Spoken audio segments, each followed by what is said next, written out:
The autumn wind swept across the Colorado plains with a bite that promised an early winter, carrying with it the acrid scent of coal smoke from the locomotive that had just pulled into Copper Ridge Station.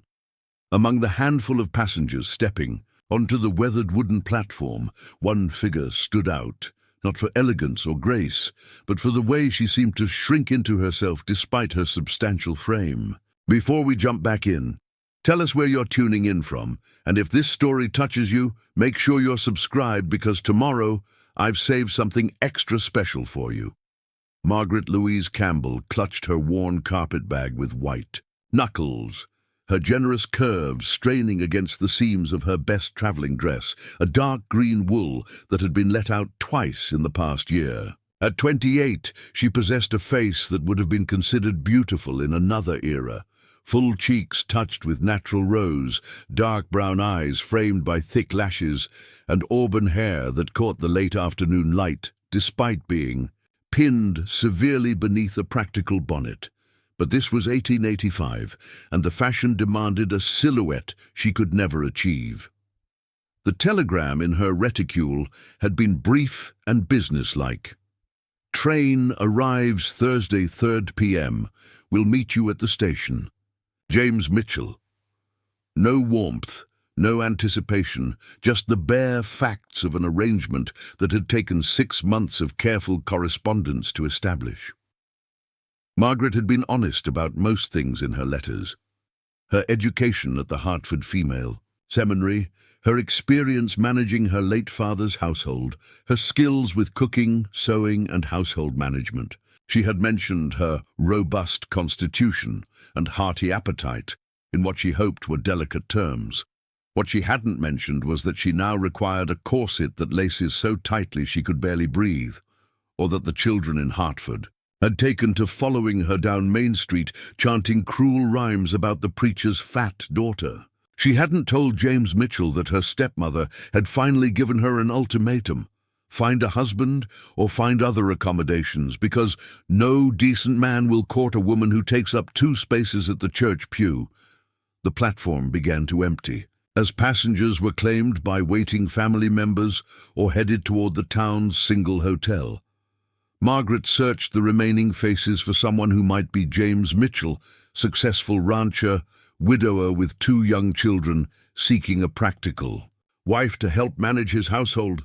Her heart hammered against her ribs as she spotted a tall man in a brown suit approaching, his expression shifting from expectation to poorly concealed shock as his eyes found her.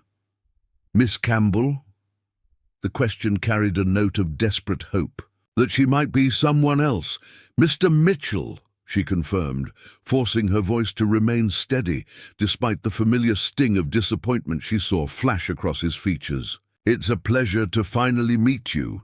James Mitchell was perhaps 40, with thinning, sandy hair and a mustache that couldn't quite hide the way his mouth turned down at the corners. He was thinner than she had imagined, almost gaunt, with nervous hands that fidgeted with his hat brim as he struggled to maintain politeness. "Yes, well," he cleared his throat, his gaze darting anywhere but directly at her. "The wagon is just over here. We ought to get going before dark." The ride to his homestead passed in excruciating silence. Margaret sat as straight as her corset would allow, trying to take up as little space as possible. On the wagon seat, though she was acutely aware that her hips touched his, despite her efforts. The Colorado landscape stretched endlessly around them, rolling grasslands dotted with cattle, distant mountains purple against the darkening sky. It was beautiful in a stark, unforgiving way that reminded her how far she was from everything. Familiar. About the children, James finally spoke when they were halfway to his property. "Sarah's 10 and Thomas is 7. They've had no female guidance since their mother passed 3 years ago." "I understand," Margaret replied softly. "I have experience with children from helping at my father's church." James nodded curtly, but she noticed how his hands tightened on the reins. Whatever he had expected in a wife, she clearly wasn't it. The Mitchell homestead appeared as the sun touched the horizon, A modest two-story farmhouse with a wraparound porch, surrounded by a barn, chicken coop, and several outbuildings. Smoke curled from the chimney, and warm yellow light glowed in the windows. Under different circumstances, Margaret might have felt a surge of hope at the sight of what could be her new home. Two small faces appeared at the front window as the wagon approached, quickly disappearing when they spotted the arrival. James helped her down with mechanical politeness, his touch brief and impersonal as he lifted her carpet bag from the wagon bed. "Children," he called as they reached the porch. "Come meet Miss Campbell." The door opened slowly, revealing a girl with tangled blonde hair and a suspicious expression, followed by a younger boy who peered out from behind his sister's skirts. Both children stared openly at Margaret's size, their eyes wide with the unfiltered honesty of youth. "She's awfully big, Papa," the boy whispered, though not quietly enough to avoid being heard. "Thomas!" James's voice carried sharp embarrassment. "Mind your manners." "It's quite all right," Margaret said gently, kneeling down to the children's level despite the protest of her tight corset. "You must be Sarah and Thomas. I've heard so much about you in your father's letters." Sarah stepped protectively in front of her brother, her chin raised in defiance. "Mama wasn't fat," she announced with the brutal directness of a 10-year-old. The words hit Margaret like a physical blow, but she managed to keep her expression kind. "I'm sure your mama was a very beautiful lady. I'm not here to replace her, only to help take care of you and your father." "We don't need taking care of," Sarah retorted, though Margaret noticed the patch poorly sewn onto the girl's dress and the way Thomas's shoes were worn through at the toes. James cleared his throat uncomfortably. "Children, go wash up for supper. Miss Campbell and I need to discuss arrangements." As the children reluctantly disappeared into the house, James turned to Margaret with an expression of barely controlled distress. "Miss Campbell, I fear there's been a misunderstanding. Your letters indicated you were of moderate size." "I believe I mentioned having a robust constitution," Margaret replied carefully, though her cheeks burned with shame. "Robust, yes, but I didn't expect—" He gestured helplessly at her figure. "This is a working ranch, Miss Campbell. Life here requires physical stamina, the ability to move quickly when needed. And frankly, the children have been through enough upheaval. They need stability, not adjustment." The rejection was coming, just as it had with every other man who had shown initial interest back in Hartford. Margaret felt the familiar sensation of the world closing in around her, opportunities shrinking like her stepmother's disapproving mouth. "What exactly are you saying, Mr. Mitchell?" she asked, though she already knew. James removed his hat and ran his fingers through his thinning hair. "I'm saying this arrangement won't work. I'll pay for your return passage to Connecticut, of course. There's a hotel in town where you can stay until the next eastbound train on Monday." The practical part of Margaret's mind raced through her options. She had exactly $3.47 to her name after purchasing her train ticket west. Her stepmother had made it clear she wasn't welcome back in Hartford. She had no other relatives, no other prospects, no other choices. "Mr. Mitchell," she began, her voice steady despite the panic rising in her chest, "perhaps you could give me a chance to prove my capabilities before making a final decision. I'm an excellent cook and housekeeper. I can help with the children, tend a garden, manage household accounts. Surely these qualities matter more than my physical appearance." James's expression softened slightly, but remained firm. "Miss Campbell, I appreciate your practical nature, but this isn't just about housework. My neighbors, the community, they have expectations. I'm trying to build a reputation here, establish myself as a successful rancher. I need a wife who reflects well on my standing." The cruel honesty of his words hung between them like a slap. Margaret was not the kind of woman who reflected well on anyone's standing. She was the kind of woman who prompted whispers and barely concealed smirks, the kind of woman children followed down the street with cruel songs. "I see," she said quietly, her dignity the only thing she had left to hold on to. "Then I suppose we should make arrangements for my departure." Relief flooded James's features so obviously that Margaret felt another stab of humiliation. "The Copper Ridge Hotel is clean and decent. Mrs. Henderson, the proprietor, is a good woman. I'll speak to her personally about your accommodation." As they drove back to town in the gathering darkness, Margaret stared at the star-filled Colorado sky and wondered if she had made a terrible mistake in coming west. Behind them, the warm lights of the Mitchell homestead grew smaller and smaller until they disappeared entirely into the vast, indifferent night. The Copper Ridge Hotel was indeed clean and decent, a two-story building with a small restaurant on the ground floor and modest rooms above. Mrs. Henderson, a matronly woman with kind eyes, showed Margaret to a corner room with a view of the main street. "Staying long?" she asked, as she set fresh towels on the washstand. "Just until Monday," Margaret replied, unpacking her few belongings with careful movements. "I'll be taking the eastbound train." Mrs. Henderson's expression suggested she might have heard this story before. Mail order arrangements that didn't work out. Women who found themselves stranded between one life and another. "Well, if you need anything, just ring the bell at the front desk. Breakfast is served from 6 to 9. Alone in the small room, Margaret finally allowed herself to feel the full weight of her situation. She sat heavily on the narrow bed, her hands folded in her lap, and tried to imagine returning to Hartford. Her stepmother's triumphant disapproval, the knowing looks from the church congregation, the whispered comments about poor Margaret Campbell, who couldn't even find a desperate widower willing to marry her. The walls of the hotel room seemed to press in around her, just as the walls of her stepmother's house had pressed in for the past year. Always too much, always taking up too much space, always disappointing someone with her very existence.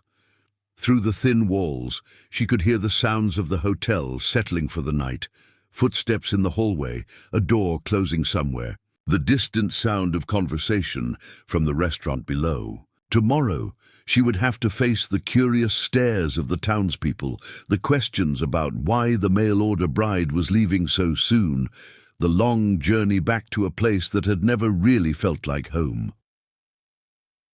Preparing and narrating this story took us a lot of time, so if you are enjoying it, subscribe to our channel. It means a lot to us. Now back to the story. Margaret removed her bonnet and began the laborious process of unpinning her auburn hair, letting it fall in waves around her shoulders. In the lamplight, with her hair loose and her face soft with exhaustion, she looked younger than her 28 years, almost pretty in a way that the harsh daylight and her severe hairstyle had hidden. But pretty wasn't enough, and it never would be.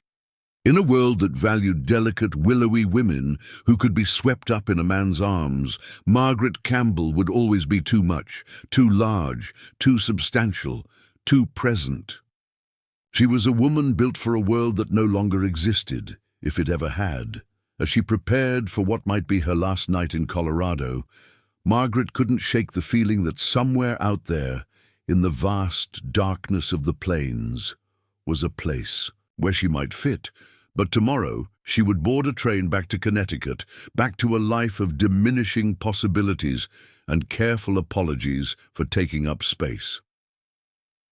The wind outside her window carried the scent of sage and distant snow, a reminder that winter was coming to Colorado territory. And for Margaret Campbell, it felt like winter was coming to her life as well, a long, cold season with no promise of spring. Dawn broke grey and cold over Copper Ridge, and with it came the stark reality of Margaret's situation. She had slept. Fitfully, her dreams filled with the echo of young Thomas's innocent words, "She's awfully big, Papa." Each time she'd awakened, the unfamiliar sounds of the frontier town reminded her how far she was from anything resembling home. The hotel's breakfast room buzzed with morning conversation when Margaret descended the stairs, her best day dress, a somber brown that she hoped might make her appear smaller, carefully arranged to hide the worst of her figure's expansiveness. The talking stopped the moment she appeared in the doorway, replaced by the kind of studied silence that spoke louder than whispers. Mrs. Henderson bustled over with forced cheer. "Good morning, dear. Coffee and eggs this morning. Our cook makes excellent biscuits." "Just coffee, please," Margaret replied, though her stomach growled audibly. She had learned long ago that eating in public only invited more scrutiny, more judgment about her obvious lack of self-control. She took a table in the corner, hoping to minimize attention, but the other diners, ranchers, traveling salesmen, and a few townspeople, continued their surreptitious observations. A well-dressed woman near the window leaned toward her companion, and Margaret caught fragments of their conversation. The Mitchell woman. Can you imagine? Poor James. Heat crawled up Margaret's neck as she realized the entire town already knew about her rejection. In a place like Copper Ridge, news traveled faster than tumbleweeds, and she had become the morning's entertainment. "Excuse me, miss?" A young man approached her table, hat in hand, and curiosity bright in his eyes. "I'm Billy Walsh from the Copper Ridge Gazette. I wonder if you might have a few words about your journey west." Human interest stories are always popular with our readers. Margaret's coffee cup rattled against its saucer as her hands trembled slightly. "I'm afraid there's no story here, Mr. Walsh." "Oh, but there is," Billy persisted, pulling out a small notebook. Mail-order brides are fascinating to our Eastern readers. The romance of it all, the courage required to travel across the country to marry a stranger. Our readers would love to hear about your experiences. "My experiences," Margaret repeated quietly, aware that every ear in the room was straining to hear her response. "Mr. Walsh, some stories don't have happy endings suitable for newspaper publication." Billy's eagerness faltered as he noticed the tension in her voice. "I see. Well, perhaps another time." After he left, Margaret sat alone with her cooling coffee, the weight of curious stares pressing down on her like a physical force. Through the window, she watched the town come alive, shopkeepers opening their doors, children walking to school, horses and wagons moving along the dusty main street. Life continued normally while hers had ground to a halt. The door chimed, and James Mitchell entered the restaurant, his eyes finding Margaret immediately. He approached her table with obvious reluctance, his hat clutched in nervous hands. "Miss Campbell," he said stiffly, "I've spoken with Mrs. Henderson about extending your stay through Monday. The train schedule has complications." Margaret looked up at him with tired eyes. "What sort of complications?" "The eastbound train broke. Down outside Denver. It won't be repaired until Wednesday at the earliest." James shifted uncomfortably. "I'll cover the additional hotel expenses, of course. 3 more days in this fishbowl of a town. 3 more days of being the subject of speculation and pity." Margaret felt something inside her chest constrict, making it hard to breathe. "Mr. Mitchell," she said carefully, "might I ask you something?" He nodded warily. "In your letters, what exactly did you envision in a wife? What was so important that my physical attributes overshadow every other consideration?" James glanced around the restaurant, acutely aware of the listening audience. "Miss Campbell, perhaps we could discuss this elsewhere." "No," Margaret said firmly, surprising herself with her directness. "I think the entire town already knows my business. I'd like to understand what makes a woman acceptable or unacceptable as a wife and mother." James's face reddened. "It's not just about appearance. It's about practicality. Ranch life is demanding. A man needs a partner who can keep up, who won't be a burden during difficult times." "I see, and you determined this from looking at me for 5 minutes?" "Miss Campbell, I don't wish to be cruel, but yes, some things are obvious. The brutal honesty hung between them like a slap. Margaret had heard variations of this judgment her entire adult life, but having it stated so plainly in a public place felt like a new kind of humiliation. "Thank you for your candor," she said quietly. "I understand your position completely." James left quickly, clearly relieved to escape the uncomfortable conversation. Margaret remained at her table, staring into her coffee cup, while conversations gradually resumed around her.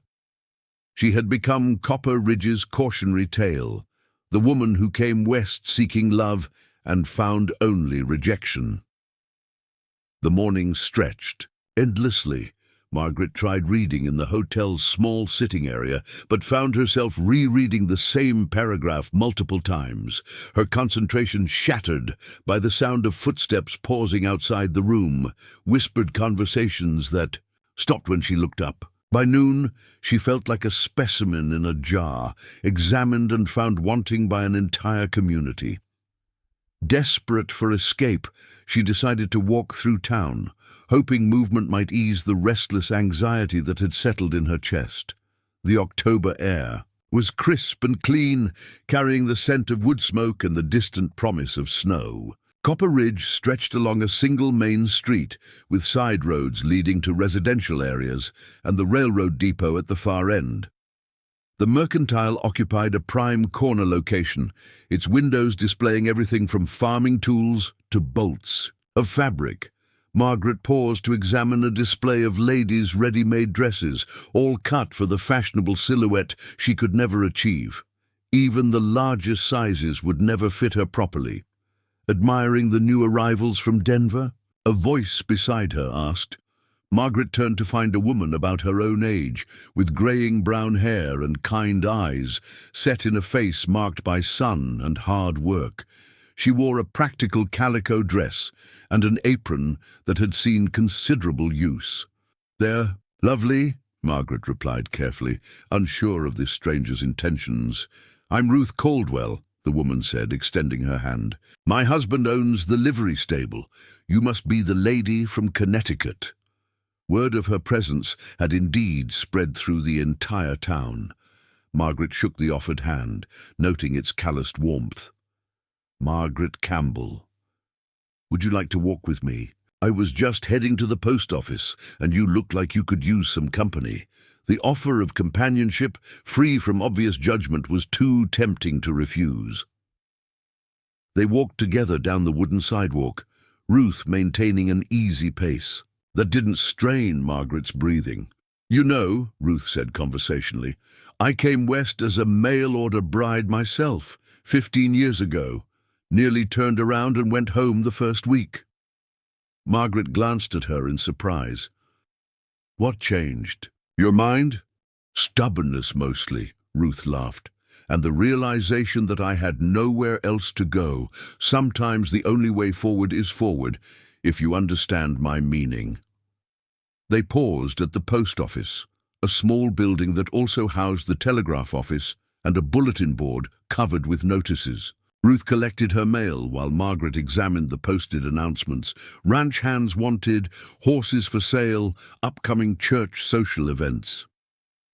"Mrs. Campbell," Ruth said as they left the post office, "might I offer some advice from one Eastern woman to another?"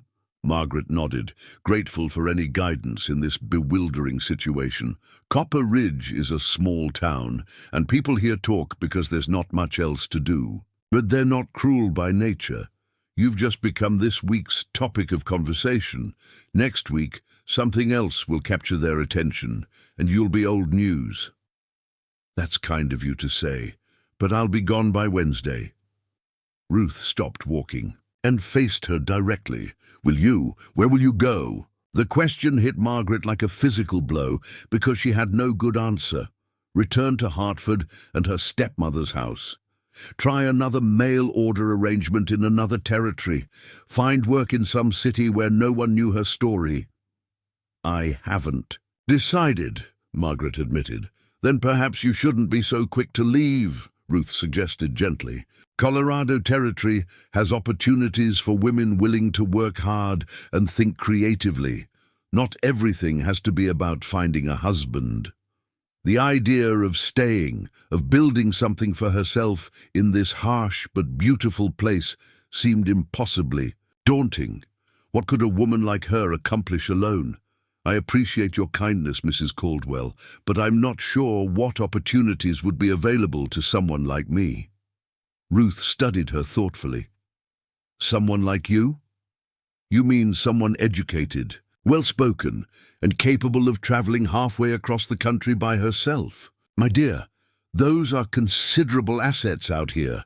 Before Margaret could respond, a commotion near the bank caught their attention. A group of men had gathered around someone on the ground, their voices urgent with concern.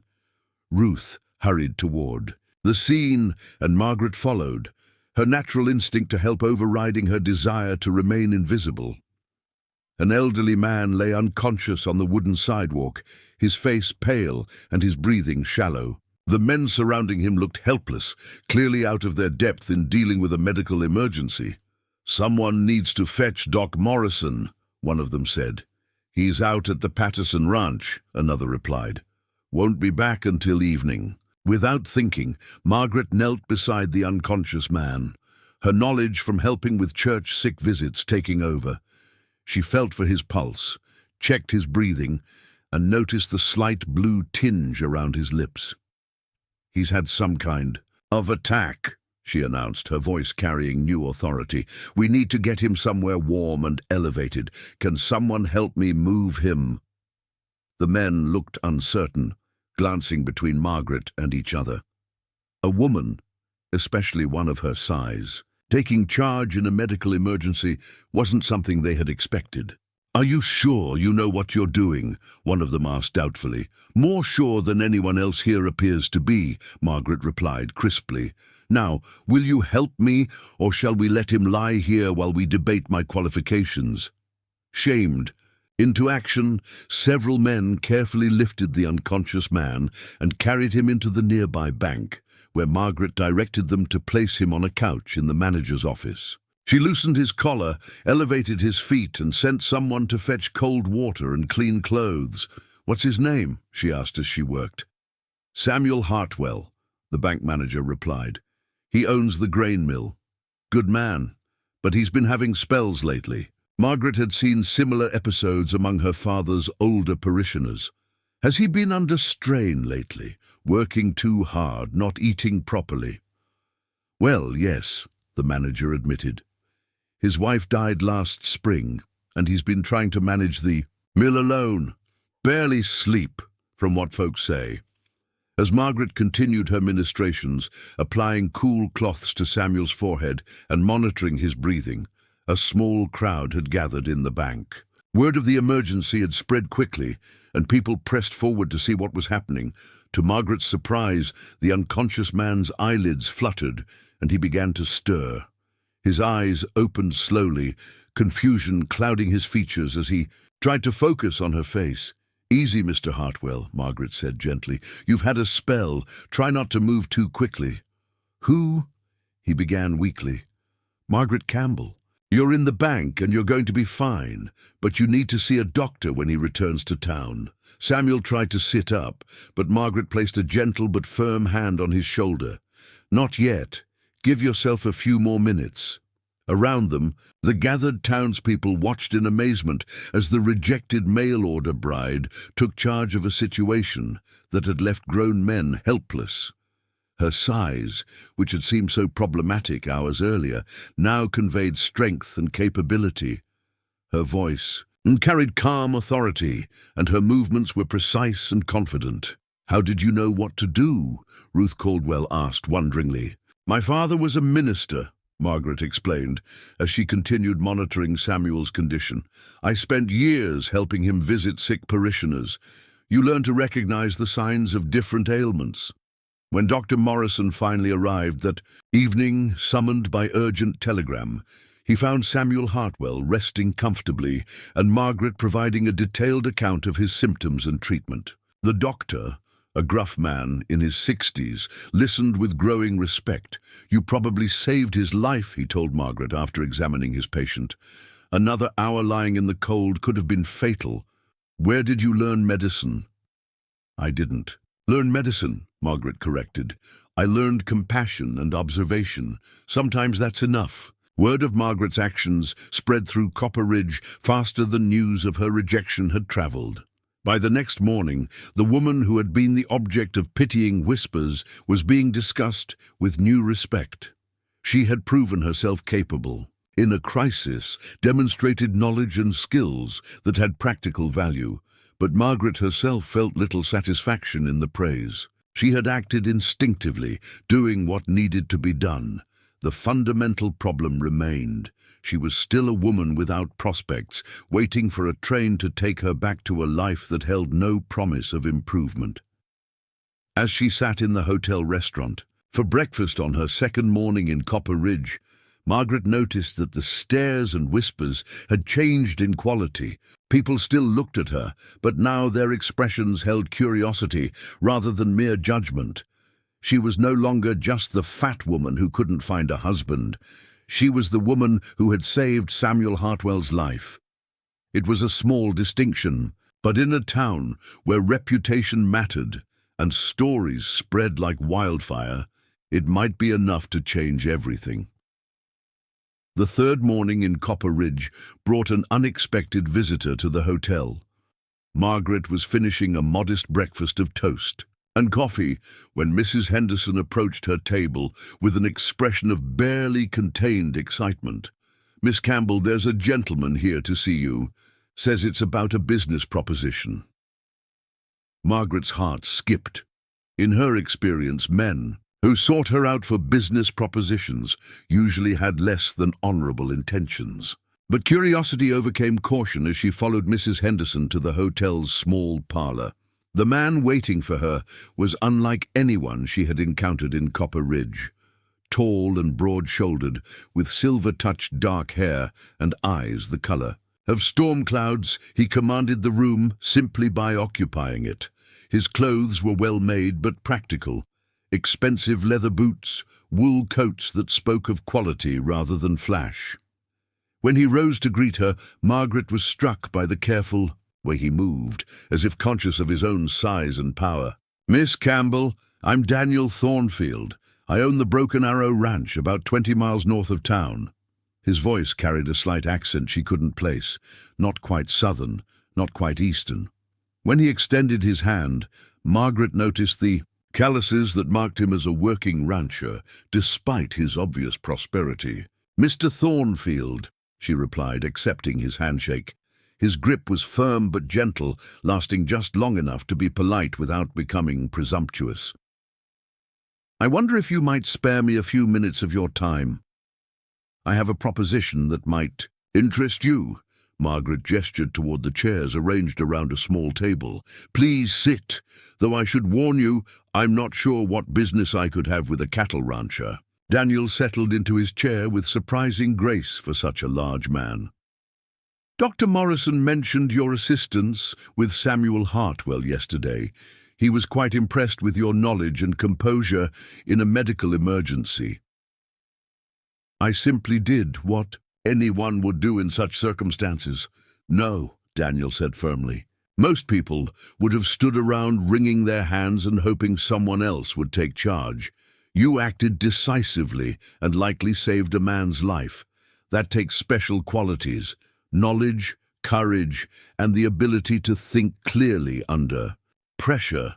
Margaret felt heat rise in her cheeks at the unexpected praise. "Dr. Morrison exaggerated my role. I simply provided basic care until proper medical help arrived."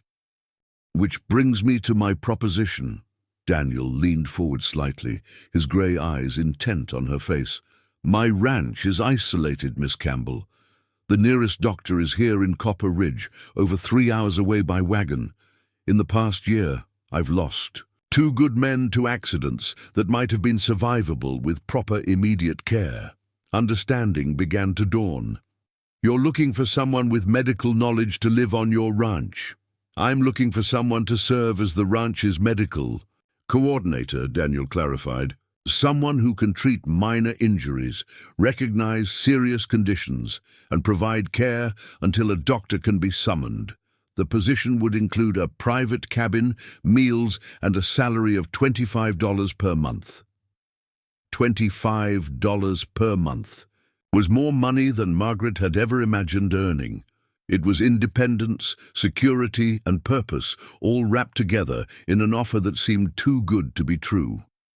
"Mr. Thornfield, I appreciate your confidence, but I'm not a trained nurse or doctor. My knowledge comes from helping my father minister to sick parishioners. It's hardly formal medical training." "Formal training didn't save Samuel Hartwell," Daniel pointed out. "Experience and good judgment did. Dr. Morrison tells me you knew exactly what to do, and more importantly, you did it without hesitation." Margaret studied this enigmatic man who was offering her a lifeline she hadn't dared hope for. "Why me, specifically? Surely there are trained nurses who would be interested." In such a position, Daniel's expression grew thoughtful. "Trained nurses generally want to practice in cities or established hospitals. They're not interested in frontier isolation, but you've already proven you're willing to travel great distances for opportunity, and you've demonstrated practical medical knowledge under pressure." "There's something else," Margaret said quietly. "You know about my situation with Mr. Mitchell. The whole town knows. I was rejected as unsuitable for marriage. Doesn't that concern you?" "James Mitchell is a fool," Daniel said bluntly, his tone carrying a hint of steel. "His loss is potentially my gain, if you're willing to consider my offer." The casual dismissal of James's judgment, delivered without pity or condescension, startled Margaret. This man seemed to see her rejection not as proof of her inadequacy, but as evidence of James's poor judgment.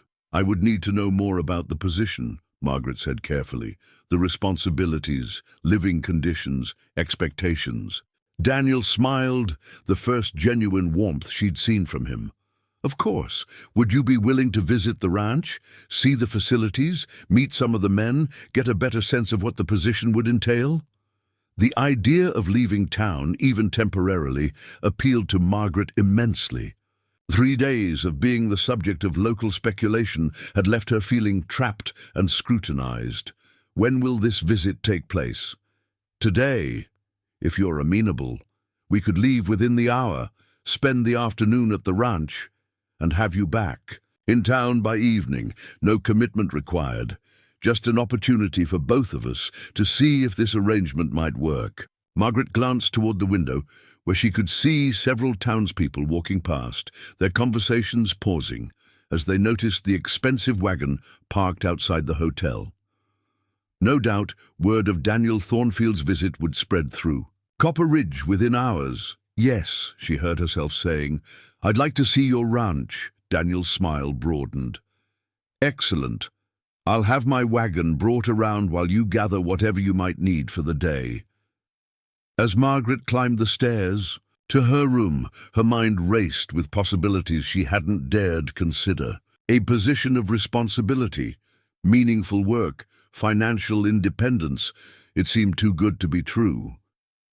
But Daniel Thornfield struck her as a man who didn't make casual offers or empty promises.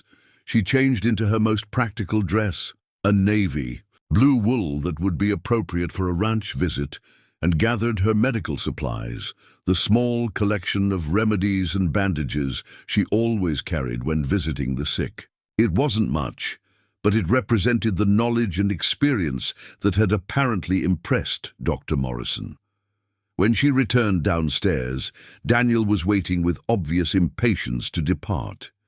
His wagon was indeed impressive, well-maintained and pulled by 2 magnificent horses that spoke of both quality and careful breeding. "Ready?" he asked, offering his hand to help her up to the wagon seat. As they drove through Copper Ridge's main street, Margaret was acutely aware of the stares and whispers their departure generated. A woman leaving town with a wealthy rancher was bound to fuel speculation, especially given her recent rejection by James Mitchell. "Do you mind the talk?" Daniel asked, apparently noticing her discomfort. "I'm beginning to think talk is unavoidable in a place this size," Margaret replied. People need something to discuss, and I seem to have provided considerable entertainment this week. The entertainment value will fade, Daniel said pragmatically. What matters is building something meaningful for yourself, regardless of what others think. They left Copper Ridge behind, following a well-traveled road that led northwest toward the mountains. The Colorado landscape unfolded around them in autumn splendor, golden grasslands dotted with cattle, groves of aspen trees brilliant yellow. Against the deep blue sky, and in the distance, snow-capped peaks that promised winter's approach. "Tell me about your ranch," Margaret said as they traveled. "The Broken Arrow covers about 8,000 acres, Daniel began, his voice taking. "On the pride of ownership. I started with a quarter section 10 years ago and built it up through careful management and good fortune. We run about 1,500 head of cattle, employ 23 men year-round, more during roundup and branding seasons. That's considerably larger than Mr. Mitchell's operation. James runs a decent small spread, but he lacks vision," Daniel said dismissively. "He's satisfied with modest success instead of pushing for something greater." Margaret detected an undercurrent in Daniel's voice that suggested history between the two men. "You know him well?" "Well enough. We've had business dealings over the years. James is competent within his limitations, but he thinks small and acts smaller." The criticism, while not entirely harsh, confirmed Margaret's sense that Daniel Thornfield operated on a different scale than James Mitchell. Where James seemed focused on maintaining respectability, Daniel projected the confidence of someone building an empire. After nearly 2 hours of travel, they crested a hill that revealed the Broken Arrow Ranch, spread out in the valley below. Margaret's breath caught at the sight. This wasn't the modest homestead she had expected, but a substantial operation that resembled a small town. The main house was a sprawling 2-story structure built of local stone and timber, with a wide porch that wrapped around 3 sides. Surrounding it were numerous outbuildings, barns, bunkhouses, workshops, corrals, and what appeared to be a small hospital or medical facility. Everything spoke of prosperity, careful planning, and attention to detail. "It's magnificent," Margaret said honestly. "Thank you. It's taken considerable work to build, but I wanted something that would last, something worthy of the land." As they approached the main complex, cowboys paused in their work to watch their arrival. Margaret noticed their curious but respectful demeanor. These were men accustomed to discipline and hard work, not the rough characters she had imagined. Daniel helped her down from the wagon with the same careful courtesy he had shown at the hotel. "Let me show you the medical facility first, since that's most relevant to the position." He led her to a building she had noticed earlier, a clean, well-constructed structure with large windows and a covered porch. Inside, Margaret found herself in what was essentially a small hospital. Several beds with clean linens, cabinets stocked with medical supplies, surgical instruments arranged on sterile trays, and shelves lined with bottles of medicines and remedies. "This is impressive," Margaret said, running her fingers along a cabinet filled with bandages and antiseptics. "Far more comprehensive than I expected." "I learned early that medical emergencies don't wait for convenient timing," Daniel explained. "When men work with cattle, horses, and dangerous machinery, injuries are inevitable. The question is whether those injuries become tragedies due to lack of proper care. Who manages this facility currently?" "I do, with help from Cookie, our cook, who has some experience with battlefield medicine from his army days. But neither of us has formal knowledge, and we've both made mistakes that better training might have prevented." Daniel opened a leather-bound journal and showed Margaret pages of careful entries documenting injuries, treatments, and outcomes. "I keep detailed records of every incident, hoping to learn from experience. But there's no substitute for proper medical knowledge. Margaret studied the entries with growing interest. Daniel's notes were thorough and precise, showing a methodical mind that approached problems systematically. Many of the injuries he had treated were exactly the type she had encountered during her father's ministry: cuts, burns, sprains, fevers. "You've done excellent work with limited knowledge," she observed. "Your instincts appear sound." "Instincts aren't enough when a man's life hangs in the balance," Daniel replied grimly. "Last spring we lost Tom Bradley to what should have been a survivable injury. He was kicked by a horse, and I thought he was improving, but something went wrong during the night, and by morning—" He trailed off, pain evident in his voice. Margaret understood the weight of that failure, the second-guessing, and guilt that followed when good intentions weren't enough. "I'm sorry.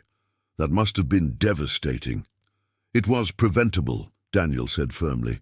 "With proper knowledge and care, Tom might still be alive.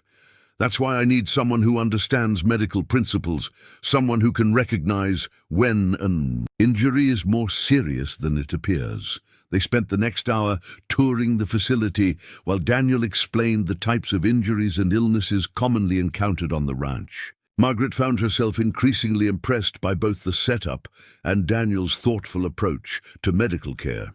This wasn't a casual concern, but a serious commitment to his men's welfare. "Now let me show you where you would live," Daniel said, leading her to a small cabin situated between the medical facility and the main house. The cabin was modest but comfortable, 2 rooms with a stone fireplace, windows that provided excellent light, and furnishings that were simple but well made. Everything was scrupulously clean, suggesting recent preparation for her visit. "It's not luxurious," Daniel admitted, "but it's private and convenient to both. The medical facility and the main house kitchen for meals. It's lovely," Margaret said truthfully. After years of living in her stepmother's house, where she constantly felt like an unwelcome guest, the idea of having her own space seemed impossibly appealing. From the cabin's front window, she could see the entire ranch operation: men working with horses in the corrals, cattle grazing in distant pastures, smoke rising from the bunkhouse chimneys. It was a world of purpose and productivity, where everyone had a role and meaningful work to do. "What would my specific responsibilities be?" Margaret asked as they walked back toward the medical facility. "Primary medical care for minor injuries and illnesses," Daniel began, counting on his fingers. "Recognition and stabilization of serious conditions until professional help can be summoned. Maintenance of medical supplies and equipment. Training willing ranch hands in basic first aid. And documentation of all treatments for future reference. That's considerable responsibility, which is why the position pays well," Daniel pointed out. "I'm not looking for someone to simply bandage cuts and dispense sympathy. I need a medical coordinator who can think independently and make critical decisions." They were interrupted by a commotion near the main corral, where several men had gathered around someone on the ground. Daniel's expression immediately shifted to alert concern, and he strode quickly toward the scene with Margaret following. A young cowboy was sitting in the dirt, holding his left arm against his chest, his face pale with pain. Blood seeped through his fingers from what appeared to be a significant wound. "What happened?" Daniel demanded, kneeling beside the injured man. "Horse spooked and threw him into the fence," another cowboy explained. "Cut his arm pretty badly on a broken rail." Daniel began to examine the wound, but Margaret stepped forward instinctively. "May I look?" Without waiting for permission, she knelt beside the injured cowboy and gently moved his hand away from the wound. The cut was deep and bleeding freely, but her trained eye immediately assessed its severity. "It needs stitching," she announced calmly, "but it missed the major vessels. Clean but deep. Probably needs 8 or 10 stitches." "Can you do that?" Daniel asked, hope evident in his voice. "Yes, if you have the necessary supplies." "In the medical facility. Can you walk, Pete?" The injured cowboy nodded, though his pallor suggested he was fighting nausea. With Daniel supporting one side and Margaret the other, they helped him to the medical building.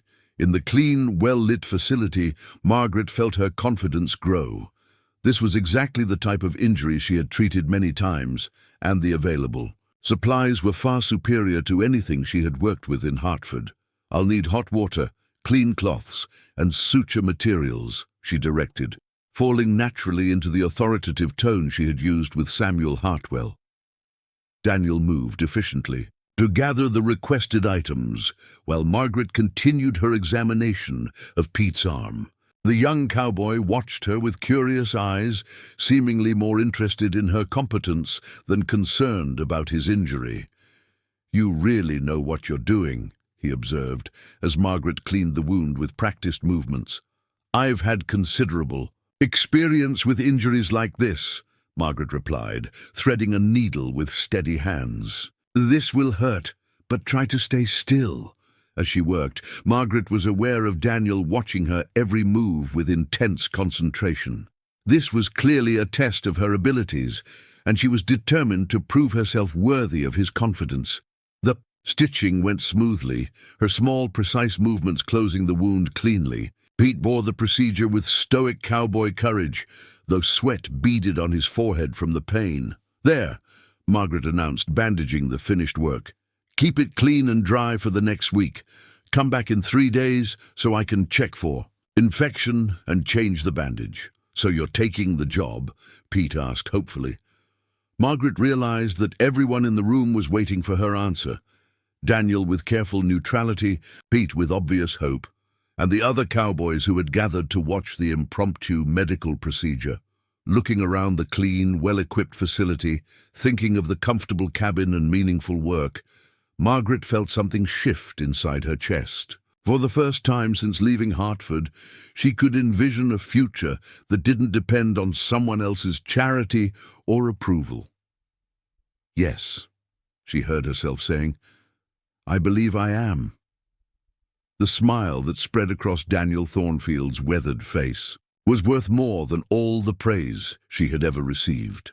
Margaret's first week at the Broken Arrow Ranch passed in a whirlwind of activity that left her breathless with possibility. Each morning brought new challenges that tested her medical knowledge and pushed her beyond the comfortable boundaries of her previous life. The cowboys, initially skeptical of a woman in such a role, gradually warmed to her no-nonsense approach and evident competence. Cookie, the rancher's gruff cook and unofficial medic, proved to be her most valuable ally. A former Army surgeon's assistant named Cornelius Blackwood, he had lost his left hand in a Confederate hospital but retained encyclopedic knowledge of battlefield medicine. "Miss Campbell," he said on her third morning, watching her organize the medical supplies with methodical precision. "You've got the steadiest hands I've seen outside a proper hospital. Where'd you learn to suture like that?" "Trial and error, mostly," Margaret replied, checking the inventory of antiseptics. "My father's parish included many mill workers and farmers. Industrial accidents were common enough that I learned by necessity." Cookie nodded approvingly. "Experience trumps book learning every time. You can read about medicine all you want, but nothing teaches you like blood on your hands and a man's life depending on your decisions."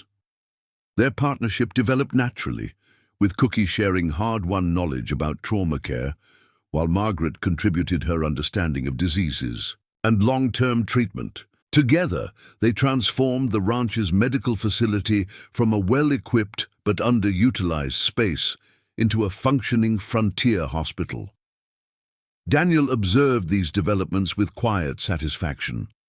He checked on the medical facility daily, ostensibly, to review supplies and discuss ranch business, but Margaret noticed how his eyes tracked her movements with obvious approval.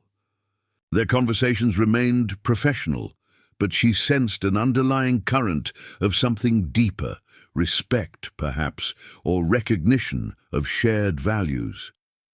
"You've exceeded my expectations," he told her on Friday evening as she finished documenting the week's treatments in the medical log. The men are already more confident knowing proper care is available. They're good patients, Margaret replied, closing the leather-bound journal. Stoic, but sensible. They understand the importance of following medical instructions. Unlike some people, Daniel said with a slight smile. I notice you haven't been taking meals in the main house as we discussed. Cookie says you're eating in your cabin. Heat rose in Margaret's cheeks. The truth was that she felt uncomfortable dining with Daniel, unsure of her place in the ranch hierarchy. Was she staff or something more? The ambiguity made her retreat to the safety of solitude. I didn't want to impose on your private time, she said carefully. Margaret, Daniel said, using her first name for the first time since her arrival. You're not a servant here. You're a professional providing essential services. I hope you'll join me for dinner tomorrow evening. There are matters we should discuss. The invitation both thrilled and terrified her. Daniel Thornfield remained an enigma, clearly attracted to her competence and intelligence, but never crossing the boundaries of professional respect. Unlike James Mitchell, who had seen only her physical shortcomings, Daniel seemed to see her as a complete person worthy of consideration. Saturday brought an early test of Margaret's crisis management skills. She was inventorying bandage supplies when shouts erupted from the direction of the main corral. Through the medical facility's window, she saw men running toward the breaking pen, their urgent voices carrying across the ranch yard. Grabbing her medical bag, Margaret hurried toward the commotion. In the breaking pen, a young cowboy named Jake Morrison lay motionless, while a wild-eyed Mustang reared and plunged at the far end of the enclosure. The other cowboys stood helplessly outside the fence, afraid to enter, while the horse remained agitated. "What happened?" Margaret demanded, pushing through the gathered men. "Horse threw Jake and kicked him in the head," someone explained. "He ain't moved since he hit the ground." Margaret studied the scene with calculating eyes. Jake lay approximately 20 feet from the gate, well within range of the panicked Mustang's hooves. But his complete stillness suggested a serious head injury that could prove fatal without immediate attention. "Someone needs to distract that horse while I get to Jake," she announced. "Too dangerous," protested Bill Sawyer, the ranch foreman. "That Mustang's loco with fear. He'll kill anyone who goes in there." "Then Jake will die," Margaret stated flatly. "Head injuries can't wait for convenient timing." Daniel appeared at her shoulder, having heard the commotion from the main house. He quickly assessed the situation, his gray eyes moving from the injured cowboy to the rampaging horse to Margaret's determined face. "I'll handle the horse," he decided. "You focus on Jake." "Mr. Thornfield, that animal is beyond reasoning," Bill warned. "He's already hurt one man." "Which is why we need to act quickly," Daniel replied, vaulting over the fence with surprising agility for such a large man. Margaret followed immediately, her medical bag clutched in one hand while she gathered her skirts with the other. The Mustang's attention fixed on Daniel as he moved slowly but confidently toward the opposite end of the pen, his voice low and soothing as he attempted to calm the terrified animal. Kneeling beside Jake, Margaret immediately checked for signs of life. His pulse was weak but steady, his breathing shallow but regular. Blood matted his hair where the horse's hoof had connected, and his pupils were unequal in size, a dangerous sign that indicated brain injury. "Jake," she called firmly, checking his response to stimuli. "Can you hear me?" No response. Margaret began her examination methodically, checking for additional injuries while keeping one eye on Daniel's progress with the Mustang. The horse had stopped rearing but remained agitated, its ears pinned back and nostrils flaring with each nervous breath. "How is he?" Daniel called without taking his attention from the horse. "Serious head injury, but he's alive," Margaret replied, gleaning blood from Jake's scalp to better examine the wound. "The skull doesn't appear fractured, but there's definitely a concussion. We need to get him to the medical facility immediately. Can you move him safely?" "If we're careful about his neck and head positioning. Margaret looked up to see Daniel slowly backing the Mustang toward the far corner of the pen, his movements deliberate and calming. Almost ready. Working quickly but gently, Margaret stabilized Jake's head and neck as best she could with the materials at hand. When Daniel had successfully corralled the Mustang in the far corner, several cowboys entered the pen and carefully lifted the unconscious man under Margaret's direction. The trip to the medical facility felt endless, though it covered less than 100 yards. Margaret walked alongside the improvised stretcher, monitoring Jake's breathing and pulse while issuing instructions about keeping his head elevated and movements minimal. In the clean, well-lit medical facility, Margaret's training took over completely. She cleaned and dressed the head wound while checking repeatedly for signs of skull fracture. Jake's continued unconsciousness worried her, but his vital signs remained stable. "Will he live?" Daniel asked quietly, standing in the doorway where he could observe without interfering. "I believe so," Margaret replied, applying a careful bandage to Jake's head. "But head injuries are unpredictable. He needs constant monitoring for the next 24 hours, watching for changes in breathing, pulse, or level of consciousness." "What kind of changes?" Margaret explained the warning signs of brain swelling and increased pressure, demonstrating how to check pupil response and test for reflexes. Daniel listened intently, asking intelligent questions that showed he understood the seriousness of Jake's condition. "I'll stay with him tonight," Margaret announced, settling into a chair beside Jake's bed. "Someone needs to wake him every hour and check his responses." "You can't stay awake all night," Daniel protested. "You'll exhaust yourself." "This is exactly the kind of situation you hired me to handle," Margaret replied firmly. "Jake's life may depend on catching changes in his condition early. I won't risk losing him to save myself some sleep." Daniel studied her determined expression and nodded slowly. "Then I'll stay with you. 2 sets of eyes are better than 1, and you'll need someone to fetch Dr. Morrison if Jake's condition deteriorates." The offer surprised Margaret, but she recognized its practical value. "Very well, but you should understand, caring for head injuries requires patience and vigilance. It's not exciting work. Neither is ranching most of the time," Daniel replied with a slight smile. "But both are necessary." As evening settled over the ranch, Margaret and Daniel established a routine of hourly checks on Jake's condition. Between examinations, they sat in comfortable chairs beside his bed, talking quietly about medical procedures, ranch management, and their respective backgrounds. "You mentioned studying at Hartford Female Seminary," Daniel said during one of their quiet interludes. "That's impressive educational credentials for someone working on a frontier ranch." "Educational credentials don't matter much when you're trying to stop bleeding or set a broken bone," Margaret replied pragmatically. "Practical knowledge is more valuable than certificates out here." "True, but education shapes how you think about problems. You approach medical situations systematically, like someone trained to analyze and synthesize information. That's not common among self-taught practitioners." Margaret felt a warm glow at his assessment.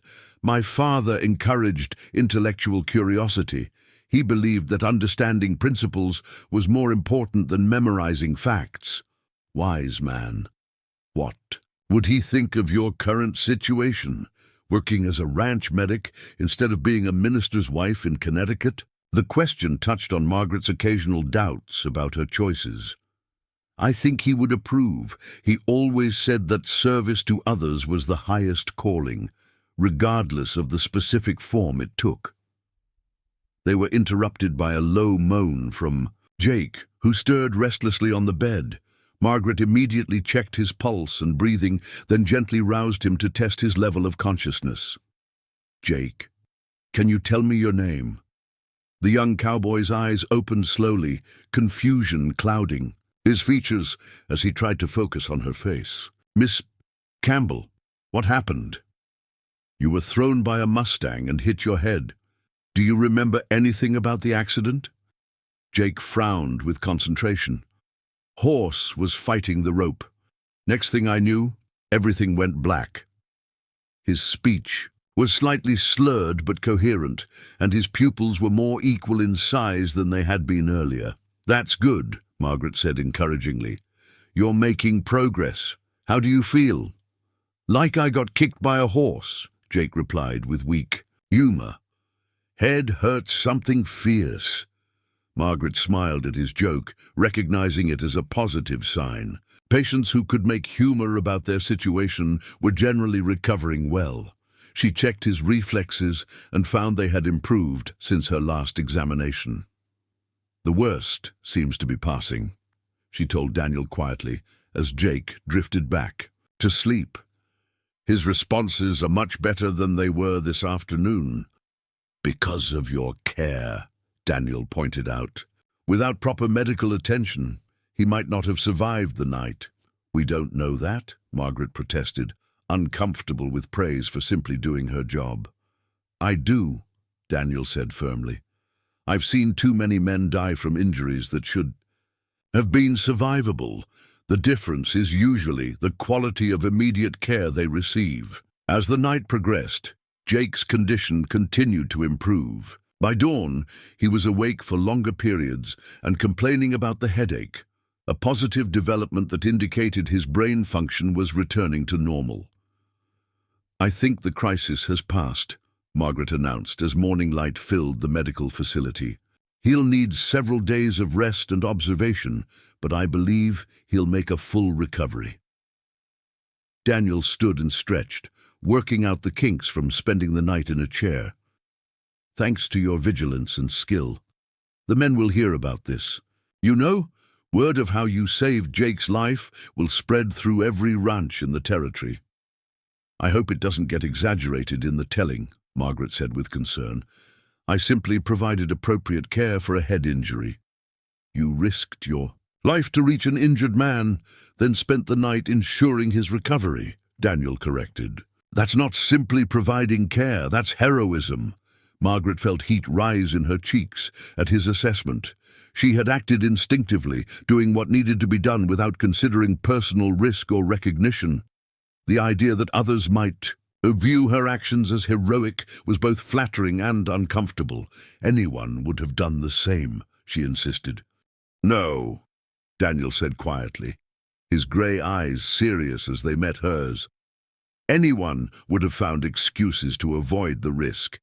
You saw what needed to be done and did it, regardless of personal danger. That's rare courage, Margaret." The use of her first name, combined with the warmth in his voice, sent an unexpected thrill through Margaret's chest. Daniel Thornfield saw her not as the rejected mail-order bride who was too large and ungainly, but as a competent professional worthy of respect and admiration. Before she could respond, Cookie appeared in the doorway with a breakfast tray. "Figured you folks might be hungry after your long night," he announced, setting the tray on a nearby table. "How's our patient?" "Much improved," Margaret replied, grateful for the interruption that gave her time to process Daniel's praise. "He should be able to return to light duties in a few days." "Good thing you were here," Cookie observed, checking Jake's bandages with a professional eye. "Boy might not have made it through the night without proper care." As Cookie and Daniel discussed Jake's ongoing treatment, Margaret stepped onto the medical facility's porch to watch the ranch come alive with morning activity. Cowboys emerged from the bunkhouse, horses were saddled for the day's work, and cattle lowered in the distance as they were moved to fresh pastures.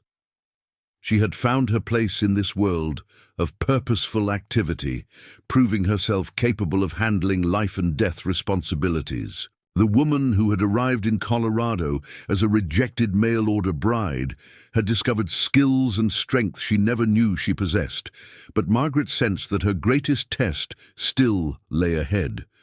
The way Daniel looked at her, the warmth in his voice, when he spoke her name, suggested possibilities that both thrilled and terrified her. Could a man like Daniel Thornfield, successful, respected, commanding, truly be interested in a woman like her? Only time would tell, but for the first time in her life, Margaret Campbell felt worthy of finding out. Word of Margaret's heroic actions during Jake Morrison's accident spread across the Colorado Territory like wildfire through dry grass.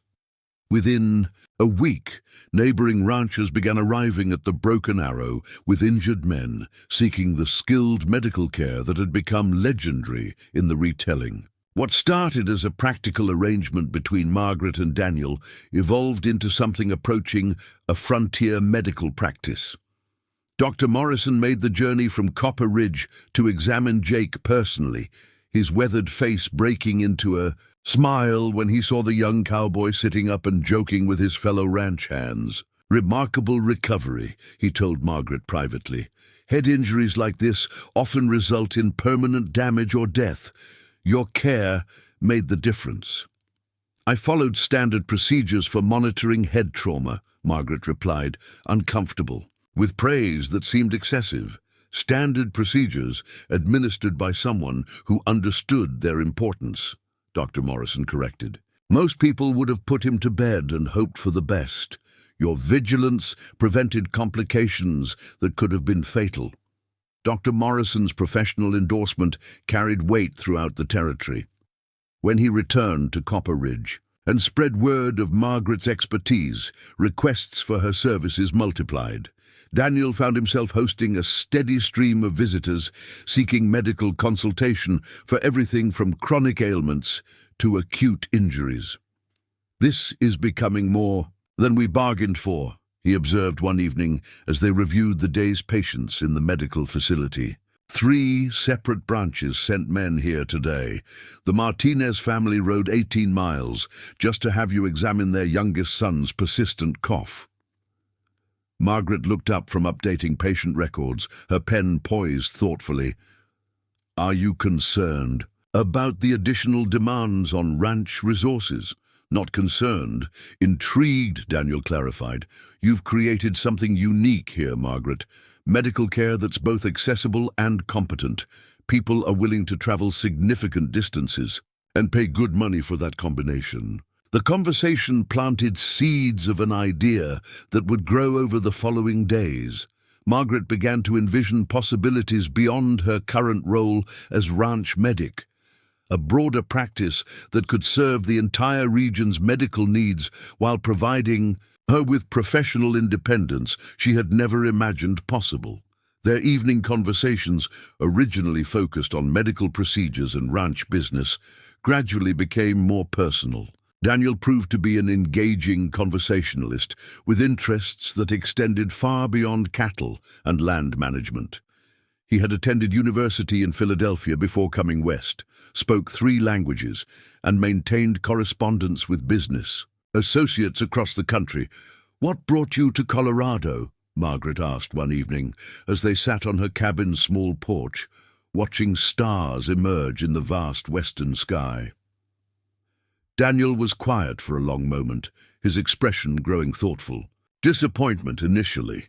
I had grand plans for a career in Philadelphia, law, politics, perhaps even Congress someday. But I discovered I lacked the stomach for the corruption and compromise that seemed essential to success back east." "So you came west to find something more honest?" "I came west to find something worth building," Daniel replied. "The frontier strips away pretense and social artifice. Out here, a man's worth is measured by what he accomplishes, not by his family connections or social standing." Margaret nodded in understanding. "I found the West remarkably direct in its assessments. People here seem to care more about capability than appearance." "Exactly," Daniel agreed, his grey eyes meeting hers in the gathering darkness. "Though I should point out that some of us appreciate both capability and appearance." The compliment, delivered with quiet sincerity, sent warmth spreading through Margaret's chest. Daniel Thornfield continued to see her as attractive despite her size, despite the social conventions that marked her as unsuitable for romantic consideration. Their developing relationship faced its first serious test when James Mitchell arrived at the ranch unannounced on a bright October morning.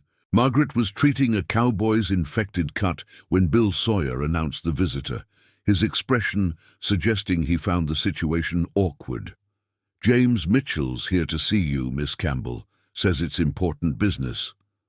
Margaret finished bandaging the wound and sent the cowboy on his way before stepping outside to meet her former intended. James sat his horse awkwardly, clearly uncomfortable with his mission, but determined to see it through. "Miss Campbell," he greeted stiffly, removing his hat. "I hope I'm not intruding." "Not at all, Mr. Mitchell. What brings you to the Broken Arrow?" James dismounted and approached her with obvious reluctance.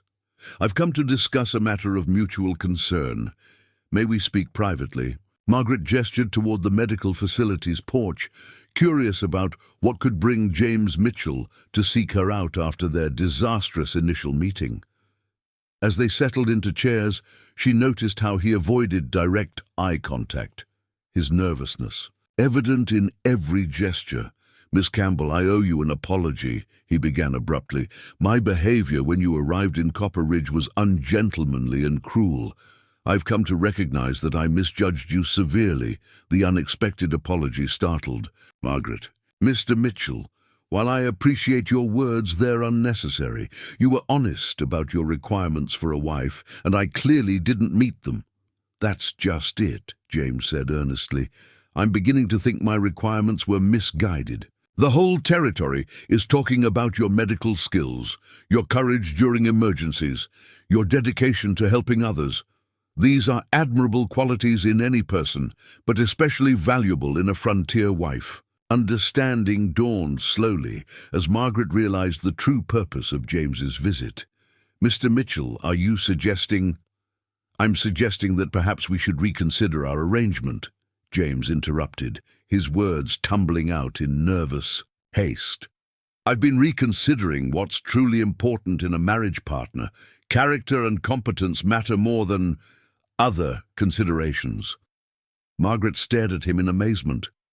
The man who had rejected her as too large and unsuitable was now proposing to overlook her physical shortcomings because her medical skills had made her famous throughout the territory. "I see," she said carefully. "And what about your children? Sarah was quite clear that I didn't meet their expectations either." James's face reddened. "Children adapt. They would learn to appreciate your qualities given time." "Your proposal is very generous," Margaret replied, choosing her words diplomatically, "but I'm afraid my circumstances have changed significantly since our initial meeting." "You mean your position here?" James waved dismissively. "Working for Daniel Thornfield is hardly a permanent solution. You deserve the security and respectability of marriage, not employment that could end at any time." The casual dismissal of her professional achievements irritated Margaret more than his original rejection had. "Mr. Mitchell, my work here isn't simply employment. It's a calling that allows me to use my skills to help people. That's deeply satisfying in ways that domestic life might not be." "But surely you don't intend to spend your life as a spinster serving other people's needs," James protested. "Marriage and motherhood are a woman's natural destiny." Before Margaret could respond to this presumptuous statement, Daniel's voice cut through the conversation like a blade. "I believe Miss Campbell is quite capable of determining her own destiny," he said coolly, stepping onto the porch with an expression that would have intimidated a charging bull. James rose quickly, clearly uncomfortable with Daniel's sudden appearance. "Thornfield. I was just having a private conversation with Miss Campbell about a personal matter." "So I gathered," Daniel replied, his tone remaining dangerously calm. "Though I'm curious about what personal matter could bring you to my ranch to harass my employee." "I'm not harassing anyone," James protested. "I'm making Miss Campbell a perfectly respectable offer of marriage." "After rejecting her as unsuitable just 3 weeks ago," Daniel observed. "How generous of you to reconsider now that she's proven her worth to the entire territory." The confrontation between the two men crackled with tension that went beyond the immediate situation. Margaret sensed years of professional rivalry and personal dislike underlying their exchange. "My reasons for reconsidering are my own business," James said stiffly. as are Miss Campbell's reasons for accepting or declining. Indeed, they are, Daniel agreed, which makes me wonder why you felt the need to pressure her into an immediate decision. I wasn't pressuring. You were, Margaret interrupted quietly, rising from her chair. Mr. Mitchell, I appreciate your offer, but I must decline. My life here provides satisfaction and purpose that I value highly. James's expression shifted from nervous hope to obvious disappointment. Miss Campbell, I urge you to reconsider. Daniel Thornfield may appreciate your skills now, but his interest could change at any time. Marriage provides security that employment cannot. Mr. Mitchell, Daniel said, his voice carrying a warning edge, I believe Miss Campbell has made her position clear. Perhaps it's time for you to return to your own ranch. James mounted his horse with wounded dignity, his face red with embarrassment and anger. Miss Campbell, if you change your mind, my offer remains open. When you tire of playing doctor for cowboys, remember that respectable marriage is still an option. After James departed, Margaret and Daniel stood in uncomfortable silence on the porch. The confrontation had forced into the open questions that had been simmering beneath the surface of their professional relationship. I'm sorry you had to witness that, Margaret said finally. I'm not, Daniel replied firmly. James Mitchell is a fool, and it's past time someone told him so directly. He's not entirely wrong about the insecurity of my position here, Margaret pointed out. Employment can be terminated, and then where would I be? Daniel turned to face her fully, his grey eyes serious and intent. Margaret, is that truly your concern? That I might dismiss you arbitrarily? I worry about depending too heavily on one person's goodwill, she admitted. Experience has taught me that circumstances can change quickly. Then perhaps it's time we discussed making your position more secure, Daniel said thoughtfully. I've been considering a business proposition that might interest you. Over the following days, Daniel outlined his idea with characteristic thoroughness. The growing demand for Margaret's medical services had convinced him that a formal medical practice could be both profitable and beneficial to the entire region. What I'm proposing, he explained over dinner in the main house, is a partnership. You would establish a medical practice based here at the ranch, with me providing the facilities, equipment, and financial backing. You would own 60% of the enterprise, giving you controlling interest and guaranteed income. Margaret's fork paused midway to her mouth. You're proposing I become a frontier doctor. I'm proposing you become what you already are, a skilled medical practitioner. The only difference would be formal recognition of your expertise and a business structure that provides security and growth potential. The idea was both thrilling and terrifying. Margaret had never imagined herself as an independent businesswoman, yet the proposal offered everything she had ever wanted: professional respect, financial security, and meaningful work. What about the legal complications? She asked practically. Women face significant restrictions in establishing businesses. Which is why we would structure it as a partnership, Daniel explained. I would handle the legal and financial aspects while you manage the medical practice. It would be your business in everything but the legal paperwork. And what would you gain from such an arrangement? Margaret asked suspiciously. This seems extraordinarily generous. Daniel's expression grew serious. I would gain the satisfaction of building something worthwhile with someone I respect and admire. The ranch already benefits enormously from having you here. Formalizing that arrangement would ensure continuity and growth. There's something else, isn't there? Margaret pressed, sensing undercurrents in his proposal. Daniel hesitated, then nodded slowly. There is. Margaret, I believe you have the potential to become one of the finest medical practitioners in the Colorado Territory. Your combination of knowledge, instinct, and compassion is remarkable. This partnership would give you the platform to reach that potential. And personally? Margaret asked quietly, her heart racing at the implications of their conversation. Personally, Daniel replied, his voice dropping to an intimate tone. I hope that working together more closely might lead to other forms of partnership as well. The admission hung between them like a bridge waiting to be crossed. Margaret felt the familiar flutter of hope and fear that accompanied any romantic possibility, but this time the sensation was tempered by newfound confidence in her own worth. Mr. Thornfield, she began formally, then smiled. Daniel, your proposal is both professionally exciting and personally intriguing, but I would need time to consider all the implications. Of course, Daniel agreed. This is a significant decision that shouldn't be made hastily. Take whatever time you need.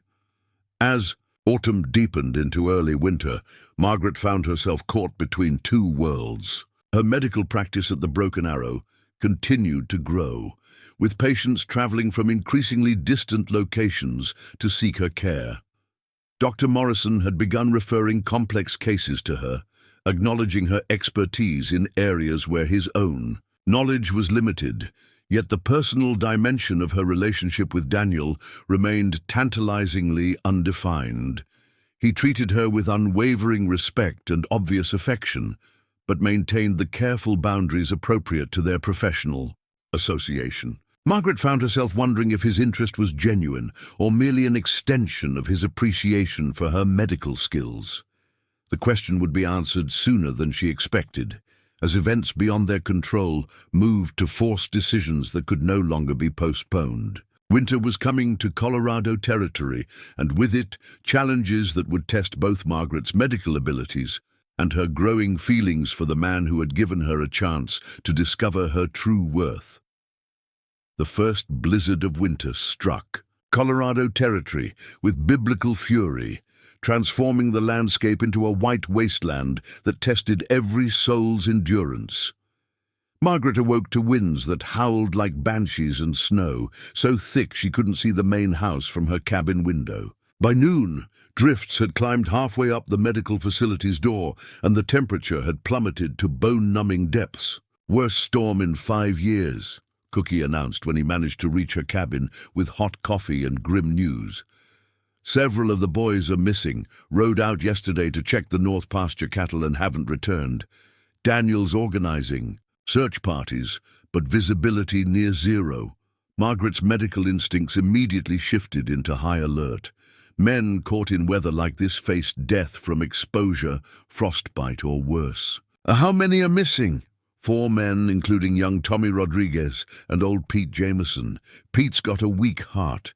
This cold could kill him even if he finds shelter. Through the howling wind, Margaret heard voices shouting commands and the sounds of men preparing for rescue operations despite the dangerous conditions. She bundled into her warmest clothes and fought her way through knee-deep snow to the main house, where she found Daniel coordinating search efforts with military precision. "Margaret," he said when he spotted her, relief evident in his voice. "I was about to send someone to check on you. This storm's beyond anything we expected." Cookie told me about the missing men. What's the medical situation likely to be? Daniel's expression grew grim. If they're alive, they'll be suffering from exposure, possible frostbite, hypothermia. Pete Jameson has heart troubles that could be fatal in these temperatures. I need to prepare for multiple casualties, Margaret decided immediately. Severe hypothermia requires specific treatments, gradual rewarming, cardiac monitoring, and treatment for shock. Do we have the necessary supplies? Whatever you need, Daniel assured her. Bill's organizing 3 search teams to cover different areas. If we find them, how quickly can you treat hypothermia cases? Depends on severity, Margaret replied, her mind already cataloging necessary procedures. Mild cases respond well to gradual warming and hot liquids. Severe hypothermia requires more intensive intervention, controlled rewarming, monitoring for cardiac complications, treatment for potential frostbite. Daniel nodded grimly. I'm leading one of the search teams personally. We'll bring anyone we find directly to the medical facility. Daniel, Margaret said, catching his arm as he prepared to leave. Promise me you won't take unnecessary risks. Losing the ranch owner to rescue attempts won't help anyone. His grey eyes softened as he covered her hand with his. I promise to be careful, but I won't abandon my men to die in this storm. The search teams departed into the white hell of the blizzard, leaving Margaret to prepare the medical facility for whatever casualties might return. She stoked the fires to maximum heat, arranged blankets and warm liquids, and reviewed her knowledge of hypothermia treatment while praying she wouldn't need to use it.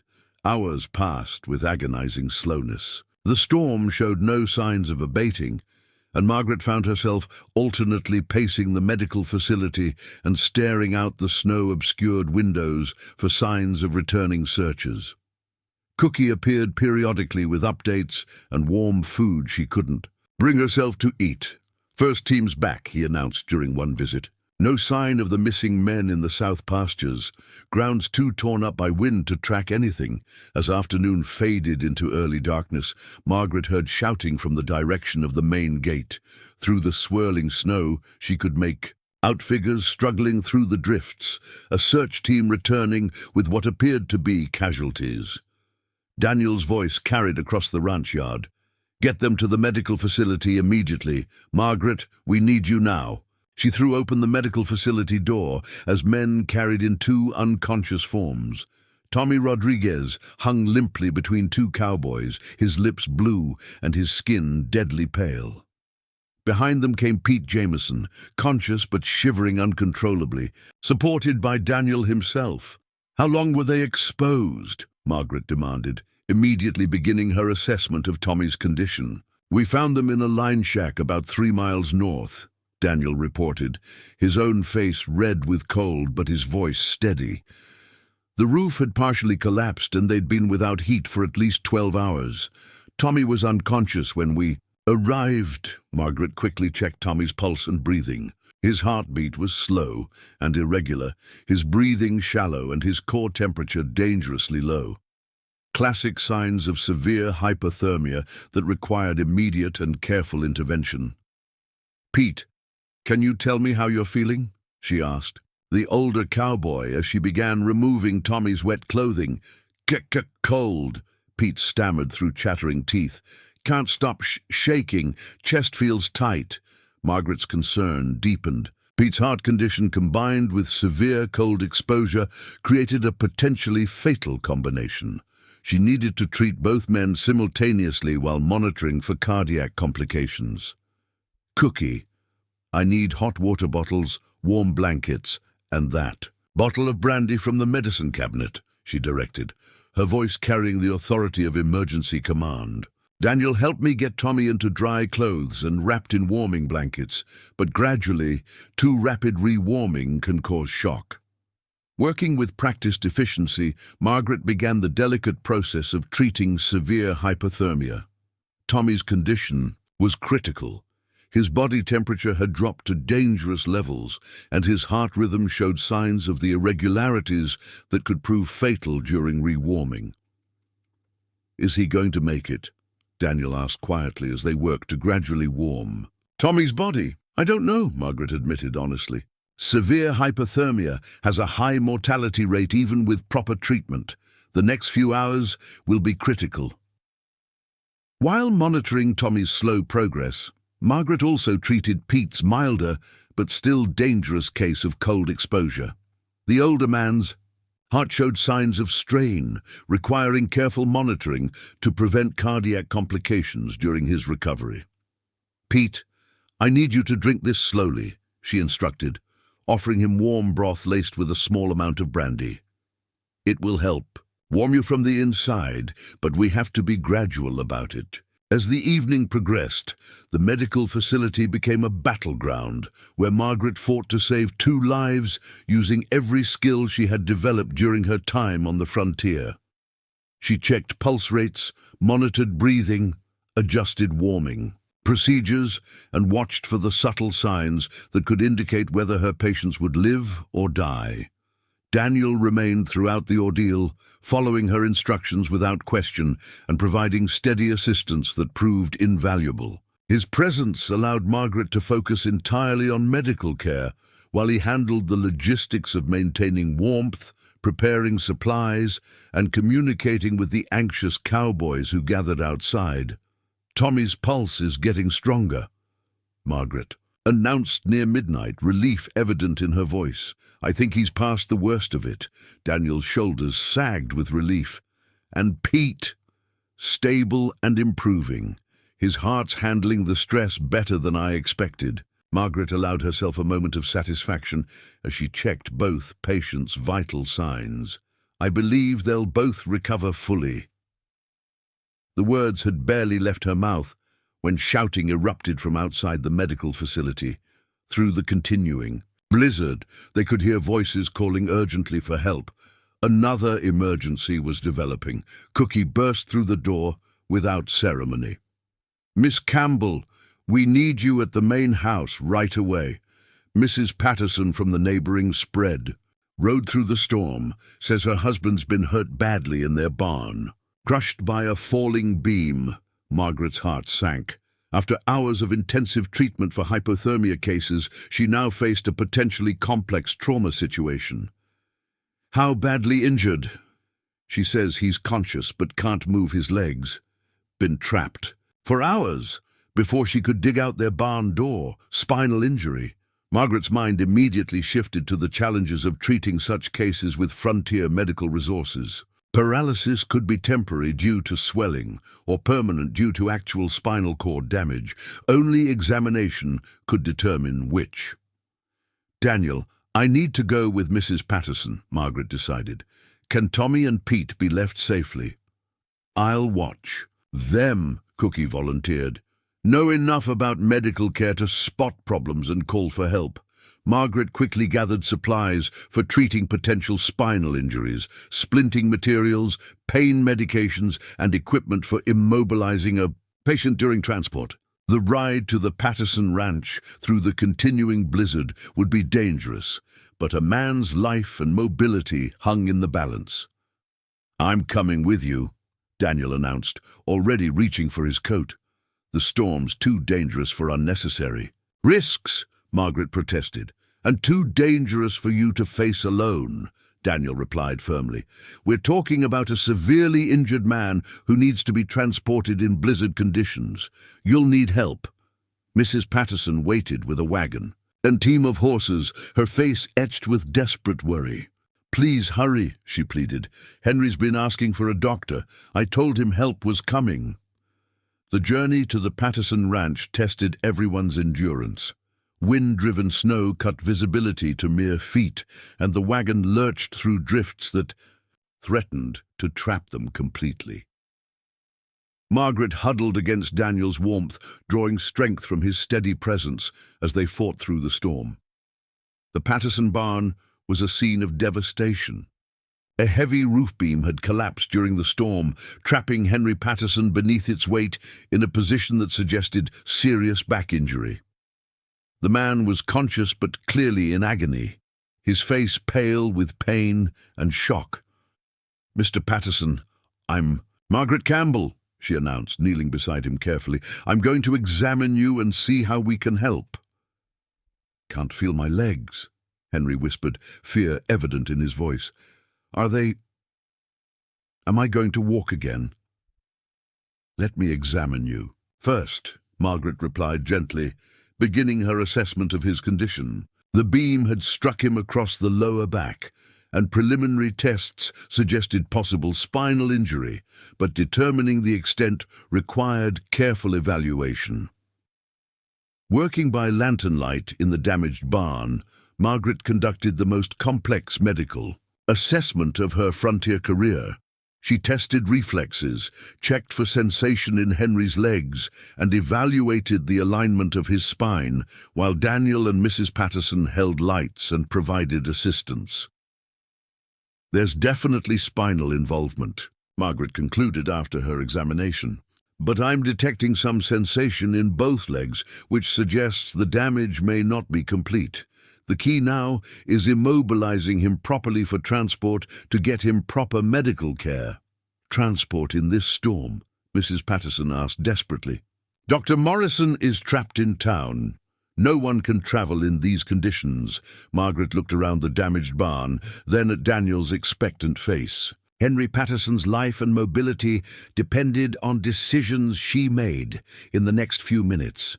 There was no doctor to consult, no hospital to transfer him to, no backup if her judgment proved wrong. We have two choices," she announced. "Wait for the storm to pass and risk complications from his injuries, or attempt to move him to my medical facility, where I can provide better care and monitoring." "What do you recommend?" Daniel asked quietly. Margaret considered the options with agonizing care. Moving a spinal injury patient in blizzard conditions carried enormous risks, but leaving him in a damaged barn with minimal medical support could be equally dangerous. "We will move him," she decided. "Carefully, with proper spinal immobilization, but we will move him tonight. His condition could deteriorate rapidly without proper care." The next 2 hours tested Margaret's medical skills, physical endurance, and emotional strength beyond anything she had previously experienced. Working with Daniel and Mrs. Patterson, she carefully immobilized Henry's spine using boards from the damaged barn, then supervised his transfer to the wagon with meticulous attention to preventing further injury. The return journey through the blizzard became an epic of frontier determination. Margaret rode in the wagon bed beside Henry, monitoring his condition and adjusting his immobilization, while Daniel drove the team through snowdrifts that sometimes required all of them to get out and push. "How are you holding up?" Daniel called. Back to her during one particularly difficult passage. "Still conscious, still fighting," Margaret replied, her voice carrying a strength that surprised even her. "Henry's stable, and we're going to make it." When they finally reached the Broken Arrow Medical Facility near dawn, Margaret had been working continuously for over 18 hours, treating multiple emergencies under the most challenging conditions imaginable. But as they carefully transferred Henry Patterson to a proper bed where she could provide ongoing care, she felt a deep sense of accomplishment. She had proven herself capable of handling multiple complex medical emergencies simultaneously, making life-and-death decisions under pressure, and providing care that would have challenged even experienced physicians. The rejected mail-order bride had become a frontier doctor in everything but title. "Margaret," Daniel said quietly as they finally stood outside the medical facility, the storm beginning to show signs of abating. "What you've accomplished tonight, it's extraordinary. You've saved 3 lives and possibly prevented permanent paralysis. We don't know about Henry's long-term prognosis yet," Margaret cautioned, though exhaustion made her voice shake slightly. "But we know he's alive and receiving expert care because of your knowledge and courage," Daniel insisted. "You've proven yourself beyond any doubt as both a medical practitioner and a remarkable woman." Looking at Daniel's admiring face in the grey light of dawn, Margaret realized that she had indeed proven herself, not just to him or the community, but to herself. The woman who had arrived in Colorado Territory as a rejected bride had discovered strength, skill, and purpose she never knew she possessed. The ultimate test had been passed.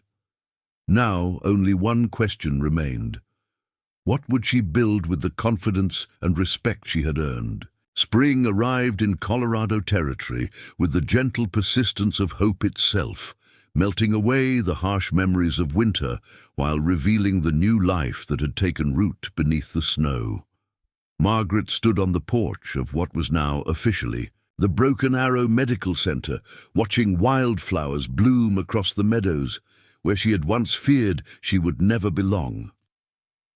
3 months had passed since the blizzard that changed everything. Henry Patterson walked again, slowly and with a cane, but he walked. Tommy Rodriguez had recovered completely from his hypothermia and returned to work with a newfound respect for winter's dangers.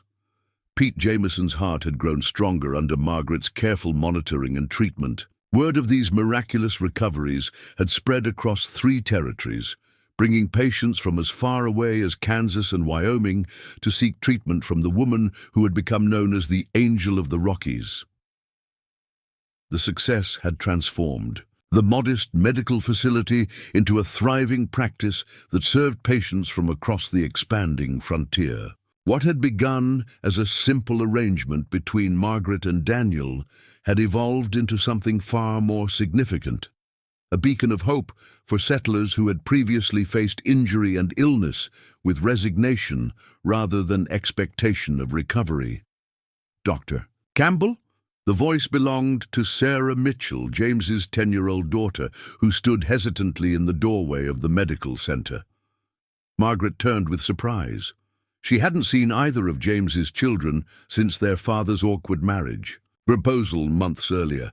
"Sarah, what a pleasant surprise. Are you well?" "Yes, ma'am," Sarah replied formally, though her eyes held the same suspicious wariness Margaret remembered from their first meeting. "Papa sent me a message. He wanted me to ask if you might come look at Thomas. He's been coughing something fierce, and Papa's worried." The request represented a significant swallowing of pride on James Mitchell's part. After Margaret had rejected his proposal and his subsequent attempts to court other women had proven unsuccessful, he had maintained a careful distance from the Broken Arrow Ranch. For him to seek her medical help suggested genuine concern for his son's welfare. "Of course," Margaret replied immediately. "When would be convenient?" Papa said, "whenever you could manage it. He knows you're awfully busy with important patients and such." Margaret detected hurt beneath Sarah's carefully polite words. The pain of a child who felt abandoned by yet another adult who had briefly entered her life. She knelt to Sarah's eye level, remembering her own childhood feelings of inadequacy and rejection. "Sarah, you and your brother are just as important as any patient I treat. Would you like to ride back with me now so I can examine Thomas?" Surprise flickered across the girl's face. "You'd come right now, even though your papa and I discovered we weren't suitable marriage partners," Margaret finished gently. "That doesn't change the fact that you're both children who deserve good medical care when you need it." For the first time since Margaret had known her, Sarah Mitchell smiled, a genuine expression that transformed her suspicious little face into something beautiful. "Yes, ma'am. I'd like that very much." The ride to the Mitchell homestead passed pleasantly, with Sarah gradually opening up about her brother's illness and her own concerns about managing household responsibilities that seemed too large for a 10-year-old. Margaret listened with growing understanding of the burdens these children carried in their motherless home. James met them at the cabin door, his expression a mixture of gratitude and embarrassment. "Miss Campbell, that is Dr. Campbell, I appreciate you coming so quickly." "Where is Thomas?" Margaret asked, stepping past the awkward social dynamics to focus on her patient. "In his room. He's been running a fever for 3 days, and the cough keeps getting worse. I've tried the usual remedies, but nothing seems to help." Margaret found young Thomas in bed, his face flushed with fever and his breathing labored. The 7-year-old looked smaller and more fragile than she remembered, but he managed a weak smile when he saw her. "Are you really a doctor now?" he asked. "Between coughing spells." "I'm a medical practitioner," Margaret replied, beginning her examination. "Which means I help people get better when they're sick. Let me listen to your chest." The examination revealed what Margaret suspected, a serious respiratory infection that could develop into pneumonia without proper treatment. Thomas needed immediate care and careful monitoring, something that would be difficult to provide in Mitchell's modest cabin. "James," she said when they stepped outside to discuss her findings, "Thomas has a severe chest infection that requires intensive treatment. He needs medications I don't carry with me, and monitoring that's difficult to provide here. James's face went pale. Are you saying? I'm saying he needs to come to the medical center where I can treat him properly. With the right care, he should recover completely. Without it, she let the implication hang unspoken. But the expense, James began, then stopped himself. No, that doesn't matter. Whatever it costs, I'll find a way to pay. There's no charge for treating children, Margaret said firmly, and Sarah can stay at the ranch too, so she won't be separated from her brother. The relief that flooded James's features was almost painful to witness. Dr. Campbell, I don't know how to thank you. After everything that happened between us. James, Margaret interrupted gently, we're talking about a child's life.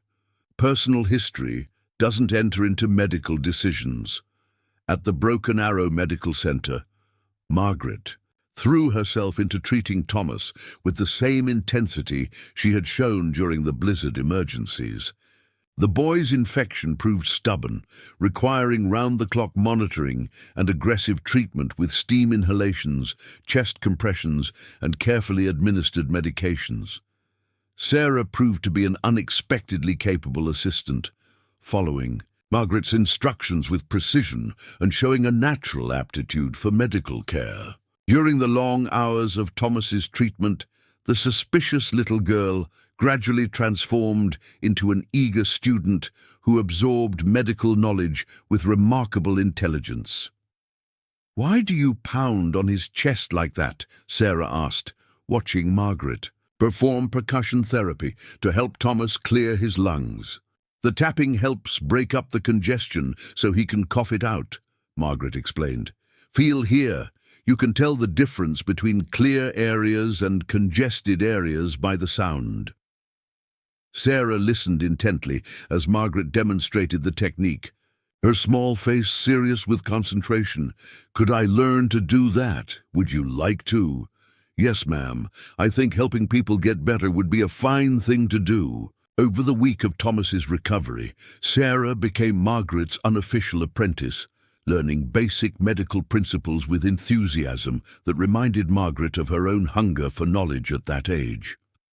The girl's natural intelligence and steady hands suggested real potential for medical work. "You have a gift for this," Margaret told her one evening as they cleaned medical instruments together. "Have you ever thought about becoming a nurse or doctor yourself?" Sarah's eyes went wide. "Ladies can be doctors." "This lady is," Margaret pointed out with a smile. "It requires a great deal of education and training, but it's possible for women who are determined enough. Papa says women are supposed to get married and have babies. Some women do that and find it fulfilling," Margaret acknowledged. "Others find their calling in different types of service. The important thing is choosing the path that suits your own nature and abilities." Thomas's recovery was complete by the end of the week, his fever broken and his breathing clear. James arrived to collect his children with obvious relief and lingering gratitude that made their interactions less awkward than Margaret had expected. "Dr. Campbell," he said as they prepared to leave, "I owe you more than money could repay. You've given me back my son." "You don't owe me anything, James. I'm simply glad Thomas recovered so well." James hesitated, then spoke with obvious difficulty. "I want you to know that I understand now why you refused my proposal. You found your true calling, and it's something far more important than being my wife could ever have been." The acknowledgement, coming from a man who had once seen her only in terms of her physical shortcomings, meant more to Margaret than she had expected. "Thank you for saying that, James. It means a great deal." "And Sarah," James continued, looking at his daughter with new awareness, "she's been talking non-stop about medical procedures and asking when she can come back to learn more. I think you've awakened something in her." "She has real aptitude," Margaret confirmed. "If she's truly interested, I'd be happy to continue teaching her basic medical principles." Sarah's face lit up with joy. "Really? I could come back and learn more?" Every Saturday, if your father approves. There's always plenty to learn about helping people heal. As the Mitchell family departed, Margaret felt a deep sense of satisfaction that went beyond the successful treatment of a patient. She had helped heal not just Thomas's physical illness, but some of the emotional wounds that had festered in their family since their mother's death. Sarah had found a potential path for her future, and James had gained new respect for the woman he had once dismissed. The success with Thomas Mitchell proved to be a turning point in Margaret's medical practice. Word spread that the Angel of the Rockies had saved James Mitchell's son, and the story took on mythical proportions in frontier communities starved for hope and healing. Patients began arriving from even greater distances, bringing complex cases that challenged Margaret's skills and expanded her knowledge. Dr. Morrison made regular visits from Copper Ridge, ostensibly to check on difficult cases, but actually to learn from Margaret's innovative treatment methods. Their professional relationship had evolved from mentor and student to colleagues sharing knowledge and expertise. "You've accomplished something remarkable here," he told Margaret during one of his visits. "This practice rivals anything I've seen in established Eastern cities. You're performing medical miracles with frontier resources." "Hardly miracles," Margaret replied modestly. "Just careful attention to proven medical principles and a willingness to adapt when necessary." "Don't underestimate what you've achieved," Dr. Morrison insisted. "You've brought legitimate medical care to a region that had virtually none. The mortality rate from accidents and illnesses has dropped dramatically since you established this practice." The professional recognition was gratifying, but Margaret found even greater satisfaction in the personal transformation she witnessed daily. Injured cowboys returned to full activity, sick children recovered to grow into healthy adults, and families maintained their integrity despite the medical crises that might once have destroyed them. Yet, despite her professional success, Margaret remained acutely aware of the unresolved personal dimension of her life at the Broken Arrow Ranch. Daniel continued to treat her with unfailing respect and obvious affection, but their relationship remained carefully professional despite the growing intimacy of their daily interactions. The ambiguity was resolved on a warm evening in late spring, when Daniel appeared at her cabin with an expression of nervous determination that reminded her of a schoolboy preparing to recite poetry. "Margaret," he began formally, "might I have a word with you privately?" "Of course," she replied, setting aside the medical journal she had been reading. "Please, sit down." Daniel remained standing, his hands clasped behind his back in a posture that suggested he had rehearsed this conversation. "I've been giving considerable thought to our business partnership and its future development." Margaret's heart sank slightly. After months of hoping for a more personal declaration, it seemed Daniel was focused entirely on professional matters. "The medical practice has exceeded all our expectations," Daniel continued. "Your reputation extends across multiple territories, and the demand for your services continues to grow. I believe it's time to formalize our arrangement with a more comprehensive partnership agreement." "What kind of partnership did you have in mind?" Margaret asked carefully. Daniel began pacing, his nervous energy evident in every movement. "A partnership that would give you complete ownership of the medical practice, with the ranch providing facilities and support services. You would have full autonomy over medical decisions and complete control over the practice's growth and development."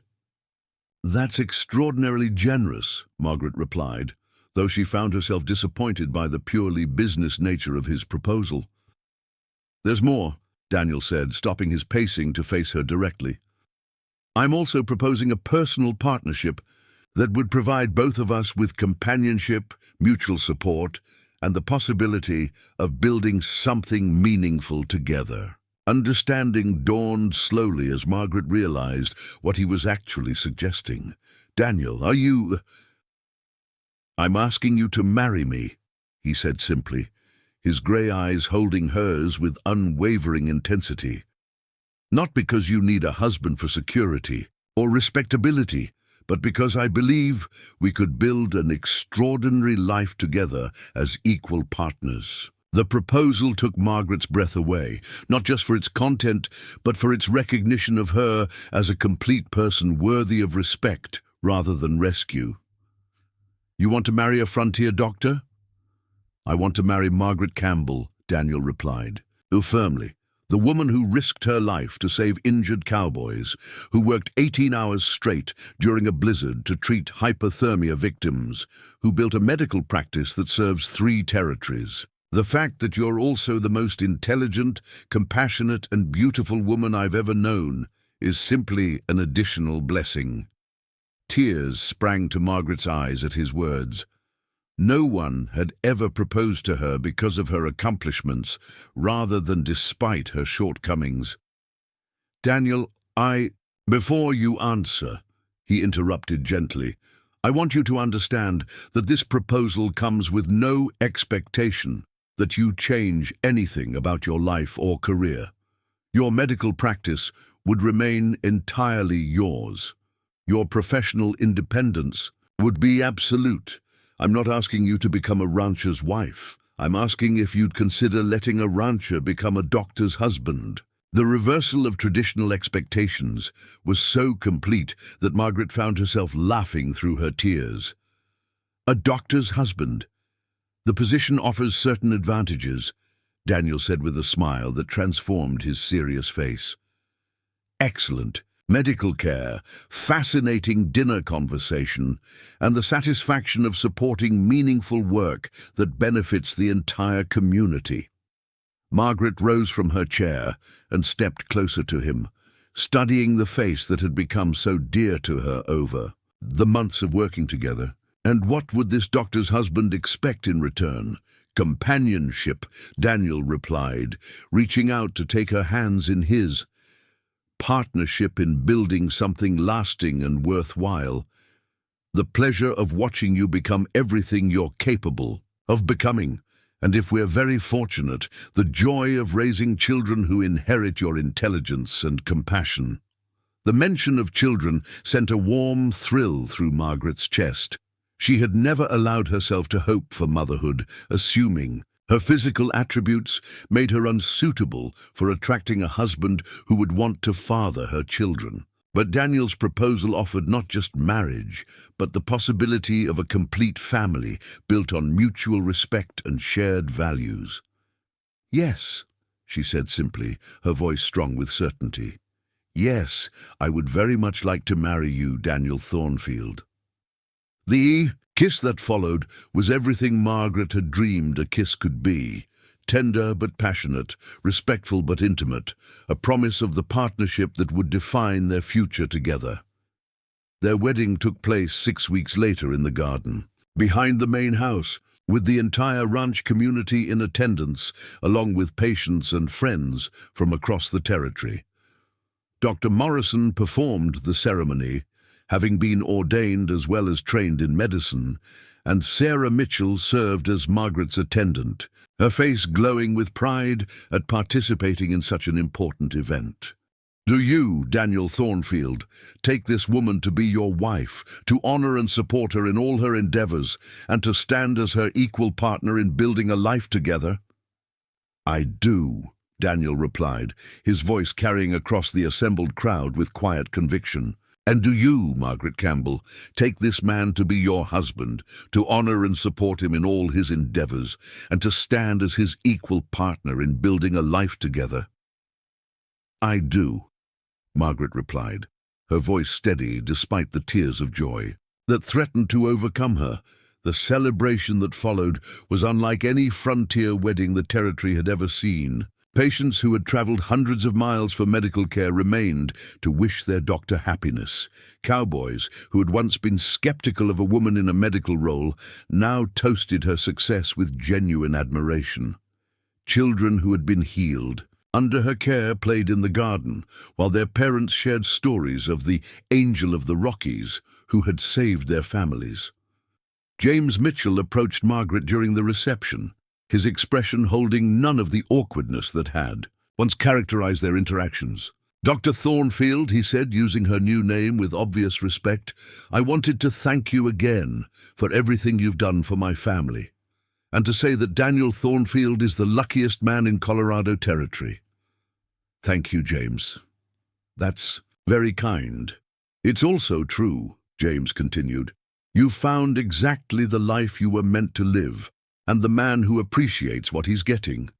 Thomas and Sarah talk about you constantly.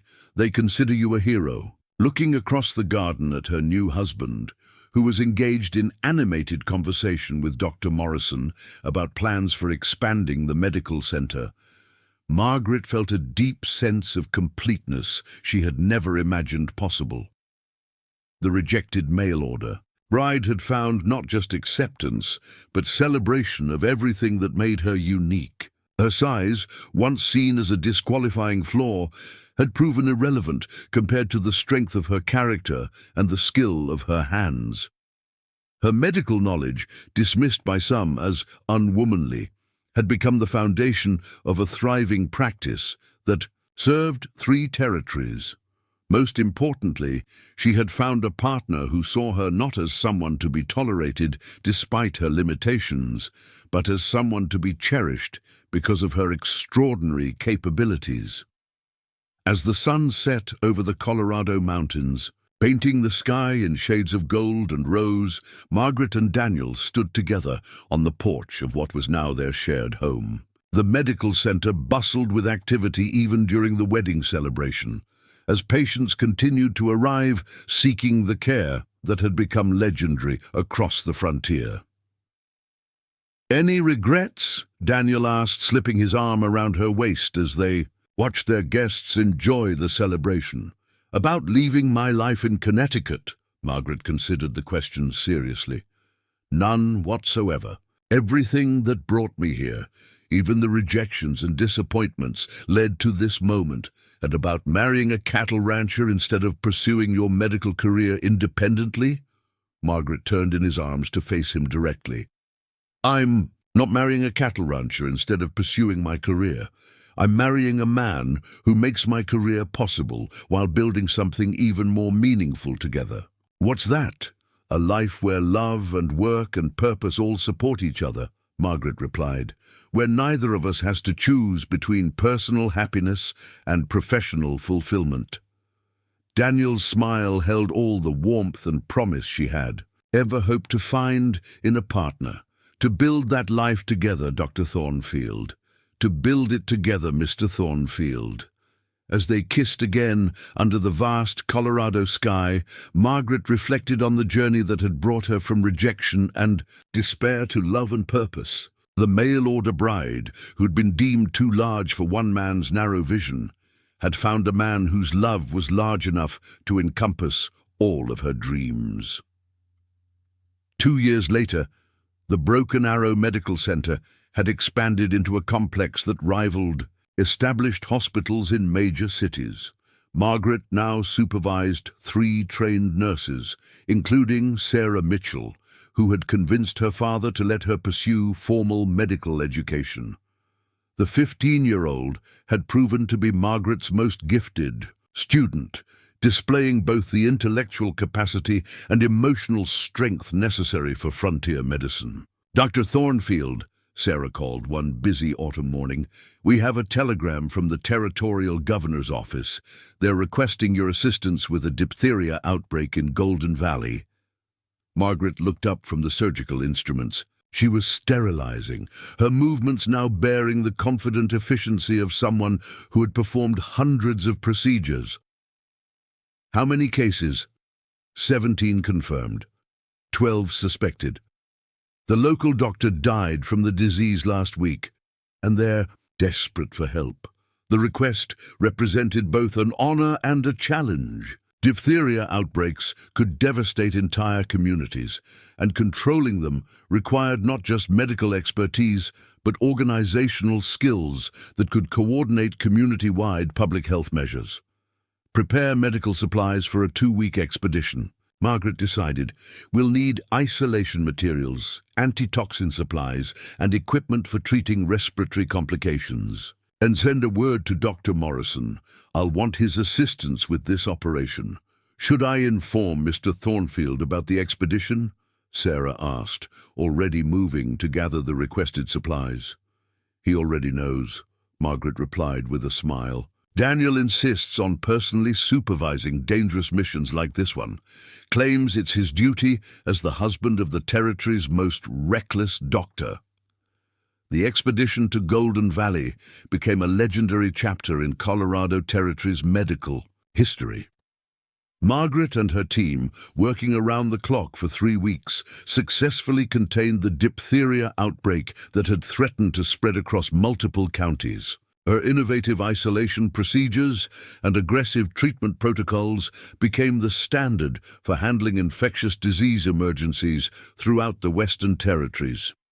More importantly, the expedition demonstrated how far Margaret's influence had grown beyond simple patient care. She had become a public health leader whose recommendations carried the weight of law in medical emergencies.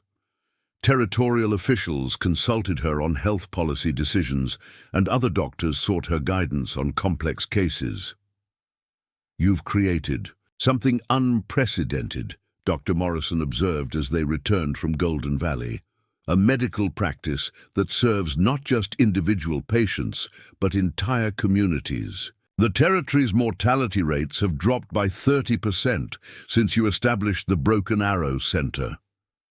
The work isn't finished, Margaret replied, studying reports of medical needs in distant settlements. There are still communities with no medical care whatsoever, children dying from treatable diseases, women facing childbirth without assistance, men suffering from injuries that could be healed with proper knowledge. What are you proposing? A network of trained medical practitioners serving every settlement in the territory. We could establish satellite clinics, train local people in basic medical procedures, and create communication systems for consulting on difficult cases. The ambitious vision reflected Margaret's evolution from rejected bride to territorial medical administrator. She no longer thought in terms of treating individual patients, but in terms of transforming entire regions' approach to health and healing. Daniel supported her expanding ambitions with characteristic enthusiasm, providing both financial backing and logistical expertise. The Broken Arrow Ranch had prospered under his management, generating profits that funded Margaret's medical ventures while maintaining its reputation as one of the territory's premier cattle operations. My wife, the empire builder, he teased. One evening, as they reviewed plans for establishing the third satellite medical clinic, your wife, the healer, Margaret corrected, settling into his arms as they sat before the fireplace in their private study. Though I admit the scope has grown beyond what either of us originally envisioned. No regrets about the quiet domestic life you might have had as a simple rancher's wife? Margaret laughed, thinking of the hundreds of lives they had touched through their medical work. I can't imagine a more domestic occupation than healing the families that make up our community. We're just doing it on a slightly larger scale than most people consider domestic. Their personal life had grown as rich as their professional partnership.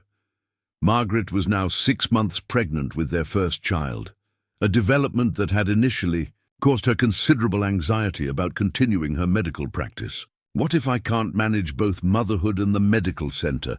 She had worried when they first learned about the pregnancy. What if you discover you're even better at both than you imagined? Daniel had countered. Our child will grow up seeing that meaningful work and loving family aren't contradictory choices. They're complementary parts of a complete life. His confidence had proven justified. Margaret's pregnancy had actually enhanced her understanding of women's medical needs, leading her to establish the territory's first comprehensive obstetric program. Expectant mothers now traveled hundreds of miles to receive prenatal care and deliver their babies under Margaret's supervision. Dr. Thornfield, one of her nurses announced, entering the study with obvious excitement. "There's a delegation here from the territorial legislature. They say they have an official proposition for you." The delegation included 3 territorial legislators, the territorial governor's representative, and Dr. Richardson from the Denver Medical College. Their proposal exceeded even Margaret's ambitious imagination. Dr. Thornfield, the governor's representative, began formally. "The territorial government has been following your medical work with considerable interest. Your innovations in frontier medicine, your success in controlling disease outbreaks, and your development of regional medical networks have demonstrated capabilities that extend far beyond traditional practice. We're here," Dr. Richardson continued, "to offer you the position of Territorial Medical Director, a newly created role that would give you authority over all public health matters in Colorado Territory. You would coordinate medical responses to emergencies, establish training standards for medical practitioners, and develop policies for improving healthcare throughout the region." Margaret felt Daniel's hand squeeze hers. As the magnitude of the offer settled in, they were proposing to make her the highest medical authority in the entire territory, a position that had never been offered to a woman anywhere in the United States. The position would require considerable travel and administrative responsibilities, the legislative representative added, but it would also provide resources and authority to implement the kind of comprehensive medical program you've been developing independently. "What about my current practice?" Margaret asked practically. "The Broken Arrow Medical Center would become the territorial headquarters," Dr. Richardson explained. "Your existing staff would be expanded, and satellite facilities would receive official territorial support.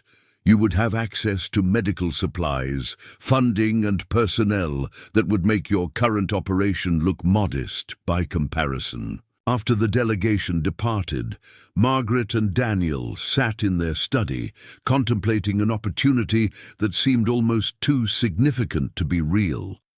"They're offering to make you the most powerful medical authority west of the Mississippi," Daniel observed. "At 29 years old, while pregnant with your first child, after starting your career as a rejected mail-order bride. It's unprecedented. It's also terrifying," Margaret admitted. "The responsibility would be enormous. Entire communities would depend on decisions I make from this office, and entire communities already do depend on decisions you make," Daniel pointed out. "The only difference would be official recognition of what you're already accomplishing." Margaret rose from her chair and walked to the window overlooking the medical center complex. Evening rounds were in progress, with nurses moving between buildings as they checked on patients. The satellite clinic wagons were being prepared for tomorrow's journey to distant settlements. Students from the territorial nursing program were studying under lamplight in the education building. She had built something far larger than a simple medical practice. The rejected mail-order bride had created an institution that was literally saving lives across 3 territories. "I accept," she said quietly, her hand resting on her growing belly where her child rested. "Our baby will grow up in a world where..." Their mother helped ensure that every child in the territory has access to medical care when they need it. Daniel joined her at the window, his arms encircling her from behind. "Our child will also grow up knowing that their parents built something meaningful together, that love and ambition and service can all flourish in the same life." The formal announcement of Margaret's appointment as Territorial Medical Director made headlines across the western United States.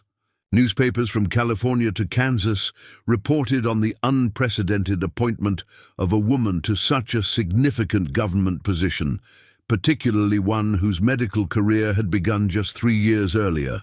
The coverage invariably mentioned her origins as a mail-order bride who had been rejected for her physical appearance, making her story a symbol of frontier opportunity for women who refused to accept society's limitations.